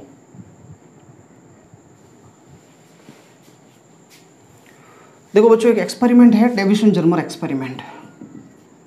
डेविसन जर्मर, डेविसन की थोड़ी स्पेलिंग देख लेना, जर्मर है ना, जर्मन नहीं, जर्मर एक्सपेरिमेंट, जर्मर एक्सपेरिमेंट। तो ये जो डेविसन, दो साइंटिस्ट थे डेविसन और जर्मर, उन दोनों ने एक एक्सपेरिमेंट किया, और एक्सपेरिमेंट का जो एम था वो डी ब्रोगली हाइपोथेसिस को प्रूव करना था। आपको पता है डी ब्रोगली हाइपोथेसिस ये कहती है कि मूविंग पार्टिकल के साथ क्या एसोसिएटेड होती है, वेव होती है, यानी ड्यूल नेचर होता है, पार्टिकल भी होता है और वो वेव भी होता है। तो अब ये बात हाइपोथेटिकली, थियोटिकली तो बात सही थी, फॉर्मूला भी उसने निकाल दिया, बट एक्सपेरिमेंटली ये चीज़ कहाँ तक सही है, रियलिटी में सही है या नहीं है। तो बाय एक्सपेरिमेंट इस चीज़ को प्रूव करने के लिए, इसको फाइंड आउट करने के लिए डेविसन और जर्मर नाम के दो साइंटिस्ट थे, उन्होंने एक्सपेरिमेंट किया जिसको अपन डेविसन जर्मर एक्सपेरिमेंट बोलते हैं, और एक्सपेरिमेंटली इन्होंने डी ब्रोगली हाइपोथेसिस को वेरीफाई करके बताया। तो इसका जो एम था, aim of this experiment was to experimentally verify de Broglie hypothesis, de Broglie hypothesis या dual nature of particle, dual nature of moving particle,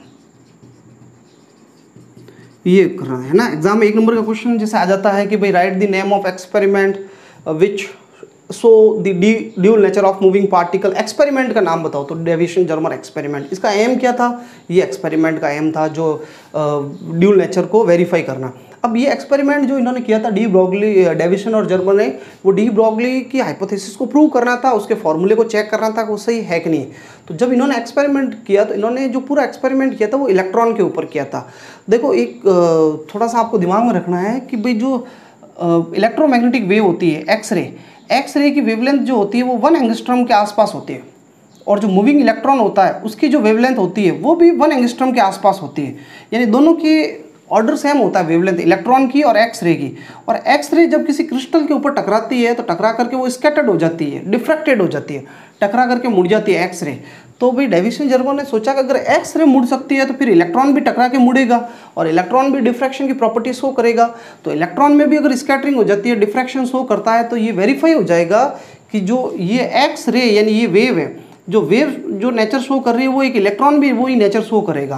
तो एक तो ये अपने प्रूफ हो जाएगा कि ये इलेक्ट्रॉन जो है, इलेक्ट्रॉन मतलब पार्टिकल, वो भी वेव नेचर को शो कर रहा है। दूसरी एक बात और देख, इनको फार्मूला भी प्रूव करना था कि भाई इसकी वेवलेंथ भी यही होती है, और एक्सपेरिमेंटली प्रूव करना था बिना डी ब्रोगली की फार्मूले को काम में लिए। इनको ये चेक करना था कि वास्तव में इलेक्ट्रॉन की वेवलेंथ इतनी होती कि नहीं होती।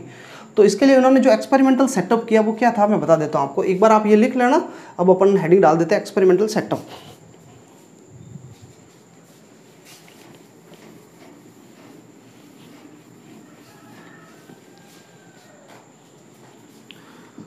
एक्सपेरिमेंटल सेटअप है ना। अब बच्चों डेविसन और जर्मर जो थे दो साइंटिस्ट, उन्होंने कुछ इस तरीके से सेटअप किया कि ये मैं बहुत सिंप्लीफाइड डायग्राम बना रहा हूँ भाई, बहुत सिंपल तरीके से डायग्राम बना रहा हूँ। कई बुक्स में आप थोड़ा सा कॉम्प्लिकेटेड देखोगे, पर मैं उस तरीके से ले जा नहीं रहा हूँ। फिलामेंट बोलते हैं, ये बैटरी के नेगेटिव से कनेक्टेड होता है ना, बैटरी के नेगेटिव से कनेक्टेड होता है। मतलब ये फिलामेंट जो होता है इसको गर्म करते हैं, बैटरी लगा देते हैं। ये लो यार, मैं डायग्राम को एक्चुअली क्या बहुत सिंपल बनाना चाहता हूँ, इसलिए ज़्यादा उलझा नहीं रहा हूँ आपको। ये बैटरी जुड़ी हुई छोटी सी लो टेंशन बैटरी है, फिलामेंट को गर्म करते हैं, और गर्म करके फिर उससे क्या होता है, इलेक्ट्रॉन एमिट होते हैं ना। और यहाँ पे क्या होता है, एक कैथोड होगा, कैथोड को अपन बहुत सिंपल तरीके से बना देते हैं, सीधा इसको नेगेटिव पोटेंशियल दे देते हैं कैथोड को, और यहाँ पर ये एनोड होगा, ये इसको किस पोटेंशियल से कनेक्ट कर देते हैं, पॉजिटिव पोटेंशियल से कनेक्ट कर देते हैं। क्लियर। अब देखो बच्चों, ये जो मैंने अरेंजमेंट बनाया, ये छोटा सा होल होता है, नैरो होल होता है, बहुत छोटा सा होल होता है। इसको आप अरेंजमेंट को बोलते हो इलेक्ट्रॉन गन। इसको क्या बोलते हैं अपन? Electron gun. इलेक्ट्रॉन गन है ये, इलेक्ट्रॉन को एक नैरो बीम की फॉर्म में जो है एमिट करती है। अब फिलामेंट से जो इलेक्ट्रॉन जितने भी गर्म होकर के इस पोटेंशियल डिफरेंस की हेल्प से जब बाहर निकलेंगे तो एक्चुअली इलेक्ट्रॉन फैले हुए निकलते हैं, इधर उधर होते हैं, बिखरे हुए होते हैं। ये वोल्टेज है, नेगेटिव और पॉजिटिव पोटेंशियल डिफरेंस लगाया, इस हाई वोल्टेज की वजह से इलेक्ट्रॉन दौड़ते हैं, तेजी से एक्सेलरेट होते हैं। तो इलेक्ट्रॉन यहाँ से एक्सेलरेट होते हैं। बस हमें इतना सा दिमाग में रखना है, इस गन के अंदर से इलेक्ट्रॉन एमिट होते हैं, ये इलेक्ट्रॉन को एमिट करने का काम करती है। और यहाँ डायफ्राम होता है, छोटा सा होल होता है, वहाँ से इलेक्ट्रॉन एक नैरो बीम की फॉर्म में निकलते हैं, पतली छोटी सी नैरो, एकदम बहुत छोटी सी फाइन बीम की फॉर्म में निकलते हैं। ये है ना इंसिडेंट इलेक्ट्रॉन बीम है। ये क्या है? Incident electron beam. अब ये इलेक्ट्रॉन की जो बीम निकल रही है, ये सीधी जाकर के क्रिस्टल के ऊपर टकराती है, निकेल क्रिस्टल। ये भी निकल है।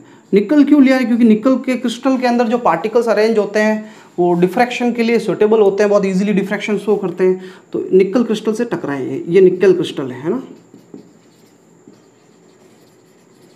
टकरा करके इलेक्ट्रॉन जो है वो वापस इधर से टकरा करके स्कैटर्ड होंगे, तो ये टकरा करके स्कैटर्ड हो रहे हैं। क्लियर? और इंसिडेंट और स्कैटर्ड बीम के बीच में एंगल है थीटा। ये जो है हमारे स्कैटर्ड या डिफ्रैक्टेड बीम है, स्कैटर्ड बीम। और ये स्कैटर्ड बीम जब इधर की तरफ जा रही है तो इसको एक चैम्बर होता है, एक ये पहले ये मैं सर्कुलर स्केल बना देता हूँ। ये एक सर्कुलर स्केल है और इस स्केल के ऊपर एक चैम्बर लगा हुआ होता है भाई। उस चैम्बर को आप गैल्वेनोमीटर या इलेक्ट्रोमीटर से जोड़ देते हो।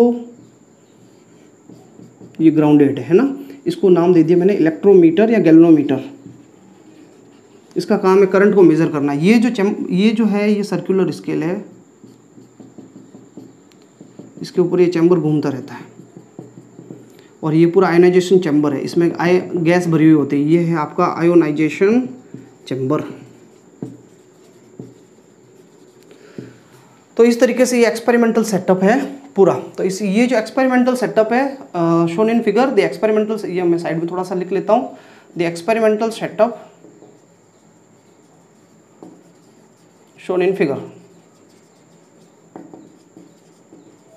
it consists 3 part.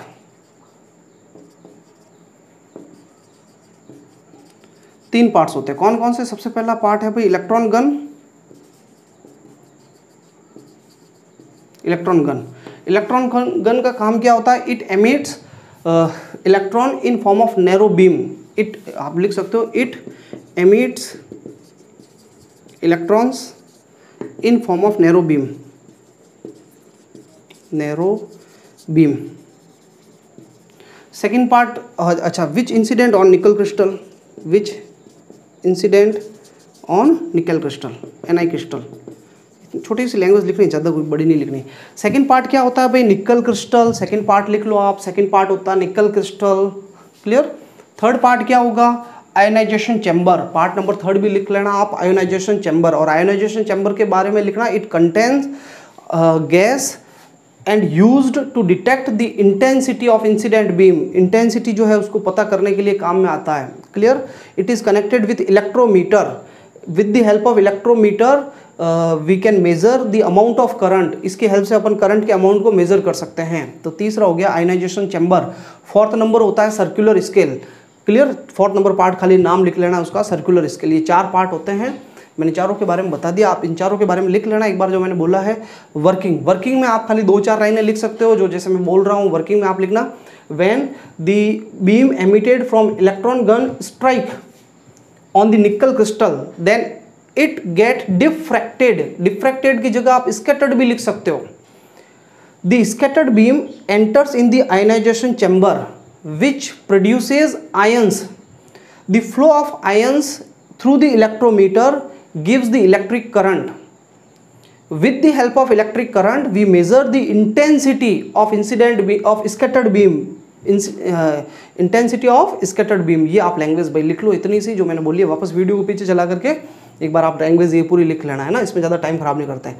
अब मैं इसको थोड़ा रफ कर लेता हूँ और अब अपन इसकी जो है पूरा भाई इसने जो एक्सपेरिमेंट किया था उसकी पूरी थ्योरी डिस्कस कर लेते हैं, इसने कैसे निकाला था, है ना, थ्योरी। अब मैं ये थोड़ा सा इसको जगह को कम कर लेता हूँ, कंजस्टेड हो रही है जगह।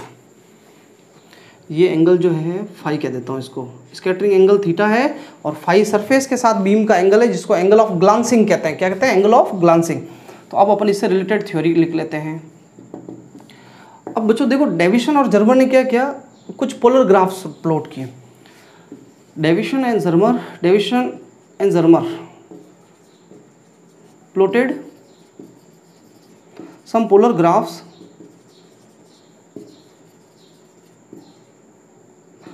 for scattered beam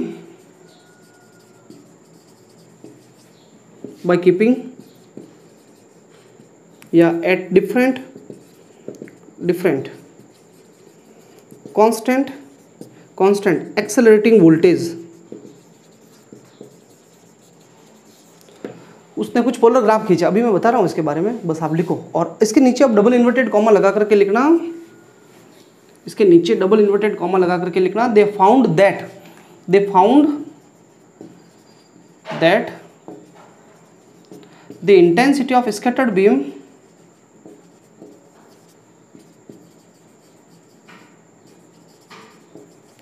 is maximum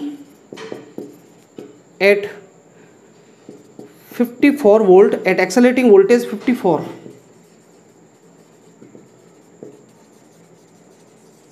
54 volt at angle of scattering 50 degree लिखना भाई। देखो बच्चों, मैं समझा देता हूँ आपको थोड़ा सा। जैसे उन्होंने क्या किया, जैसे मान लो ये वोल्टेज रख दिया भाई 20 वोल्ट रख दिया, एक फॉर एग्जांपल ऐसे ले रहा हूँ मैं, 20 वोल्ट कांस्टेंट रख दिया। अब इस वोल्टेज पे ये बीम आ रही है, ये बीम टकराएगी।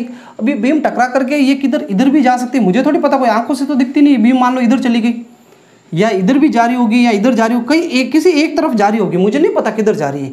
कोई एक तरफ ये जा रही है बीम, सब तरफ नहीं जा रही है, कोई एक तरफ जा रही है। तो एक्चुअली बीम की कोई एक पर्टिकुलर डायरेक्शन होगी। जैसे फॉर एग्जाम्पल मान लो आपके ये बीम जो आ रही थी स्कैटर्ड बीम, ये जा रही है इधर की तरफ। कहाँ जा रही है? इधर की तरफ जा रही है।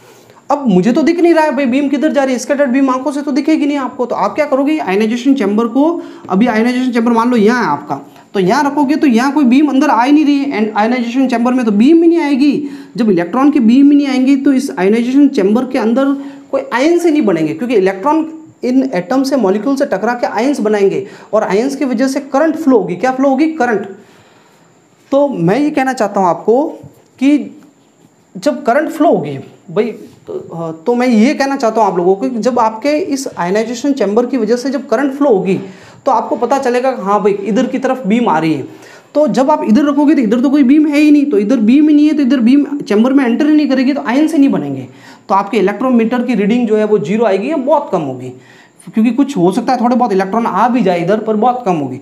फिर आप इसको थोड़ा और आगे सरकाओगे चैम्बर को, तो अभी देखोगे कि आप बीम की इंटेंसिटी अभी भी कम है, अभी भी थोड़े बहुत कुछ इलेक्ट्रॉन्स एंटर हो रहे हैं, थोड़े बहुत आयंस बन रहे हैं, करंट भी बहुत कम है। इसका मतलब इधर भी बीम जो है आने की बहुत कम प्रोबेबिलिटी, इंटेंसिटी कम है। आप इस चैम्बर को आगे सरकाते रह रहे हो, सरकाते जैसे आप इधर आ जाओगे एग्जैक्ट लोकेशन पे, तो उधर तो मोस्ट ऑफ पार्ट जो ये स्कैटर्ड इलेक्ट्रॉन्स है, ज़्यादातर पूरी बीम जो है, ज़्यादातर इलेक्ट्रॉन्स जो है वो इधर की तरफ आ रहे हैं। कुछ हो सकता है बिखर के इलेक्ट्रॉन इधर उधर चले जाए, जिसकी वजह से थोड़ी बहुत ये रीडिंग दे दे, पर एक्चुअल में ये इधर की तरफ आ रही है, मोस्ट ऑफ इलेक्ट्रॉन इधर आ रहे हैं, एक्चुअल बीम इधर आ रही है। तो जैसे चैम्बर को आप इधर लाओगे तो बहुत सारे आयंस बनेंगे, तो सडनली सर्किट के अंदर आपके करंट बहुत ज़्यादा होगी। तो बहुत ज़्यादा करंट होगी तो आप समझ जाना कोई बीम की ये डायरेक्शन है। तो आप ये आयनाइजेशन चैम्बर पे रीडिंग नोट कर लो, ये रीडिंग इंसिडेंट और इसके साथ जो ये एंगल बनेगा ये हमारा एंगल ऑफ स्कैटरिंग होगा थीटा। तो डेविसन और जर्मर ने क्या किया, वोल्टेज को कांस्टेंट रखा और इस बीम को अलग अलग एंगल पे, मतलब इसको चैम्बर को अलग अलग एंगल पे रखा, और उन्होंने नोट की इंटेंसिटी, नोट की करंट की रीडिंग, नोट की, ग्राफ प्लॉट किया। और जहाँ पे भी इंटेंसिटी, जहाँ पे भी एकदम करंट सबसे ज़्यादा हुई वहाँ इंटेंसिटी ज़्यादा होगी, और वही इंटेंसिटी जिधर ज़्यादा होगी तो इसका मतलब वही हमारे बीम की डायरेक्शन है इंसिडेंट स्कैटर्ड बीम की। तो इंसिडेंट और स्कैटर्ड बीम के बीच में जो एंगल होगा उसी को अपन क्या कहेंगे, थीटा कहेंगे, एंगल ऑफ स्कैटरिंग। तो डेविसन और जर्मर ने क्या किया बच्चों, डेविसन और जर्मर ने वोल्टेज को, देखो ये 20 पे रखा, फिर उसके बाद 21 पे रखो, फिर वापस ये एक्सपेरिमेंट करना है, फिर एंगल नोट करो 22 पे, 23 पे। तो उन्होंने बहुत सारे पोलर ग्राफ खींचे, बहुत सारे ग्राफ खींचे, जिसमें से मैं 3 ग्राफ बना देता हूँ, आपको भी 3 ग्राफ बनाने हैं। ये पोलर ग्राफ होते हैं, ये उस पोलर ग्राफ में एक्स और वाई एक्सिस जैसे नहीं बनाना है।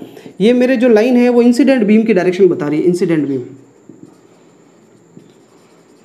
और उन्होंने है ना अलग अलग एंगल पे ये ऐसे पोलर ग्राफ खींचा। ये पोलर ग्राफ है, जैसे ये पोलर ग्राफ मैंने कहा ना, आप यहाँ से जैसे रवाना हो गए, यहाँ से इधर से आप रवाना हो गए, तो धीरे धीरे ये ग्राफ ओरिजिन से दूर जा रहा है। ये ओरिजिन है, यहाँ से जैसे जैसे दूर जा रहा है इसका मतलब इंटेंसिटी बढ़ रही है। आप इधर आए, बढ़ रही बढ़ते बढ़ते यहाँ पे मैक्सिमम हो गई। देखो ये मैक्सिमम वाला पॉइंट आ रहा है, फिर वापस आपके इंटेंसिटी कम हो रही है, ग्राफ वापस इधर की तरफ जा रहा है। तो इस पॉइंट पे आपको इंटेंसिटी सबसे ज़्यादा है, तो इसको ज्वाइन कर दो। ये हमारे इसको कहते हैं रेडियस वेक्टर, और ये रेडियस वेक्टर जो है ये और ये इंसिडेंट बीम के बीच में जो एंगल होगा वो हमारे एंगल ऑफ थीटा होगा, स्कैटरिंग एंगल। ये मैंने मान लो ग्राफ खींचा 54 वोल्ट पे, 44 पे सॉरी, ये ग्राफ खींचा मैंने 54 वोल्ट पे, ऐसा आया। इसमें इंटेंसिटी यहाँ सबसे ज़्यादा आ रही है, तो ये एंगल नोट कर दो आप। और एक तीसरा ग्राफ यहाँ बना देता हूँ बच्चों में, ये ऐसे बना देते हैं मैंने मन से, है ना, और इसमें यहाँ पे ज़्यादा आ रही है, इसको इससे मिला दो, तो ये हमारा एंगल थीटा होगा। ये मेरे है 64 वोल्ट। अब देखो आप नोटिस करोगे कि जो सबसे ज़्यादा इंटेंसिटी आप लोगों को मिल रही है, सबसे ज़्यादा जो अच्छे तरीके शार्प ग्राफ आ रहा है वो 54 वोल्ट पे आ रहा है। उनके भी 54 वोल्ट पे सबसे बढ़िया ग्राफ आया, और उसमें इंटेंसिटी जो है सबसे ज़्यादा मिल रही थी। और ये एंगल जब उन्होंने नोट किया तो ये उनको पता चला 50 डिग्री एंगल।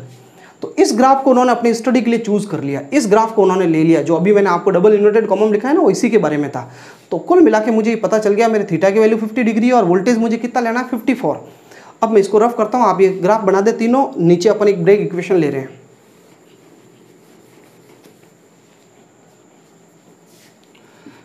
बच्चों एक ब्रेक इक्वेशन है, जब भी कोई क्रिस्टल है, जैसे ये निकल क्रिस्टल के पार्टिकल्स है, ये इलेक्ट्रॉन की बीम टकरा के स्कैटर्ड हो गई। ये स्कैटर्ड बीम का एंगल जो है वो थीटा है, ठीक है। और ये जो इस सरफेस के साथ जो एंगल है इसको फाई कहते हैं, एंगल ऑफ ग्लांसिंग कह दो, फाई एंगल है। पहले मैं आपको एंगल ऑफ फाई के बारे में बता देता हूँ। देखो आपको पता होगा कि निकल क्रिस्टल से जब टकरा रही थी ये रे, ये फाई एंगल था, फाई था थीटा, या फाई और थीटा तीनों मिलकर के, phi plus theta plus phi तीनों मिलके 180 होते हैं। कितने होते हैं 180 होते हैं। तो थीटा, ये फाई और फाई 2 फाई हो गए, थीटा तो 50 डिग्री है, 50 को उधर माइनस कर दो, 2 फाई इक्वल टू हो गया 60 डिग्री, सॉरी 130 डिग्री। 2 का डिवाइड कर दो तो फाई आ गया 65 डिग्री। कितना आ गया 65 डिग्री। अब बच्चों ये फाई तो 65 डिग्री है। अब मैं ये कह रहा हूँ आप लोगों को कि ये जो बीम टकरा करके इधर की तरफ जा रही है, दोनों सरफेस के बीच की जो डिस्टेंस है इसको मैं कहता हूँ स्मॉल डी। क्या कह देते हैं इसको? स्मॉल डी कह देते हैं। तो अब ये स्मॉल डी है, तो एक ब्रेक इक्वेशन होता है n lambda equal to 2d sine theta. ये ब्रेक इक्वेशन है, आपको इतना ज़्यादा दिमाग लगाना नहीं है, बस ये होता है डेरिवेशन केमिस्ट्री में, आगे के हायर क्लासेस में आप पढ़ोगे। ब्रेक इक्वेशन का फॉर्मूला है n lambda 2d sine phi. अब बच्चों आप तो मुझे यूं बताओ, इस इक्वेशन के अंदर डी की वैल्यू कितनी? 0.91 एंगस्ट्रम होती है। याद रखना, निकल क्रिस्टल के दो प्लेन के बीच की जो डिस्टेंस है 0.91 एंगस्ट्रम होती है। और क्या कहते हैं इसको, फाई है 65 एंगस्ट्रम, और जो लैम्बडा है आपके एन की वैल्यू 1 रखनी है आपको। तो आप यहाँ सारी वैल्यूज़ रख लो। आप एन की जगह तो 1 रख दिया, 2d की जगह 0.91 और साइन 65 डिग्री। जब आप इसको सॉल्व करोगे तो आपके आंसर आएगा 1.65 एंगस्ट्रॉम आएगा। डी ब्रॉगली वेवलेंथ इलेक्ट्रॉन की कितनी आई? 1.65 एंगस्ट्रॉम है। ये पूरी, इसमें मैंने कहीं डी ब्रॉगली का फॉर्मूला काम में नहीं लिया। तो ये जो वैल्यू निकाली है ये हमने एक्सपेरिमेंटल वैल्यू निकाली। कौन सी वैल्यू है ये? Experimental value. क्लियर? एक बच्चों आप डी ब्रॉगली फॉर्मूला लगा के भी आप वैल्यू निकाल सकते हो इलेक्ट्रॉन की। डी ब्रॉगली वेवलेंथ क्या होता है? डी ब्रॉगली के अकॉर्डिंग क्या होता है? According to de Broglie lambda equal to होता है 12.27 अपॉन रूट वी। ये होता है। वोल्टेज कितना था? 54 वोल्ट। वोल्टेज कितना था? 54। ये डी ब्रॉगली का फॉर्मूला है 12.27 और 54 का आप डिवाइड करोगे तो आपके आंसर आएगा 1.67 एंगस्ट्रम। ये जो डी ब्रॉगली वेवलेंथ आ रही है ये डी ब्रॉगली के फॉर्मूले से निकाली गई, इसलिए इसको कहोगे थ्योरेटिकल वैल्यू। थ्योरेटिकल वैल्यू देखो यहाँ पर here experimental value and theoretical values are much closer. तो दोनों एक दूसरे के बहुत नज़दीक है, कोई ज़्यादा डिफरेंस नहीं है। 1.65 है, ये 1.67 है, कोई ज़्यादा डिफरेंस नहीं आ रहा। 0.02 का आ रहा है, तो एक्सपेरिमेंट में थोड़ा बहुत तो रहता ही है, लेकिन देखो कितनी क्लोज है। इसका मतलब de Broglie experiment, sorry Davisson Germer experiment de Broglie hypothesis के साथ एग्री कर रहा है। So Davisson Germer experiment agrees with de Broglie hypothesis. ये आप लाइन लिख लो नीचे, और ये हमारे डेविसन जर्मर एक्सपेरिमेंट हो गया। आपको बस इतना सा ध्यान रखना है कि डेविसन जर्मर एक्सपेरिमेंट का जो मेन जो प्राइमरीली जो एम था वो डी ब्रोगली हाइपोथेसिस को एक्सपेरिमेंटली वेरीफाई करना था, ड्यूल नेचर को एक्सपेरिमेंटली वेरीफाई करना था। तो बच्चों मैं ये बार बार पीछे इसलिए हट रहा हूँ, आप एक बार ये नोट करते रहे साथ साथ। तो मेरे ख्याल से ये पूरा कंप्लीट हो गया है, इसको नोट डाउन कर ले। ये डेविसन जर्मर इतना है नहीं, इसका जनरली बस एक शॉर्ट ब्रीफ स्टडी आती है, इसके बारे में 1-2 नंबर के क्वेश्चन बन जाते हैं। राजस्थान बोर्ड के लिए थोड़ा सा इंपॉर्टेंट है, बाकी सीबीएसई के लिए इतना नहीं है। ये पूरा कंप्लीट हो गया है और नेक्स्ट अपना चैप्टर भी ये कंप्लीट हो गया है। नेक्स्ट चैप्टर अपन एटम के बारे में बात करेंगे अब।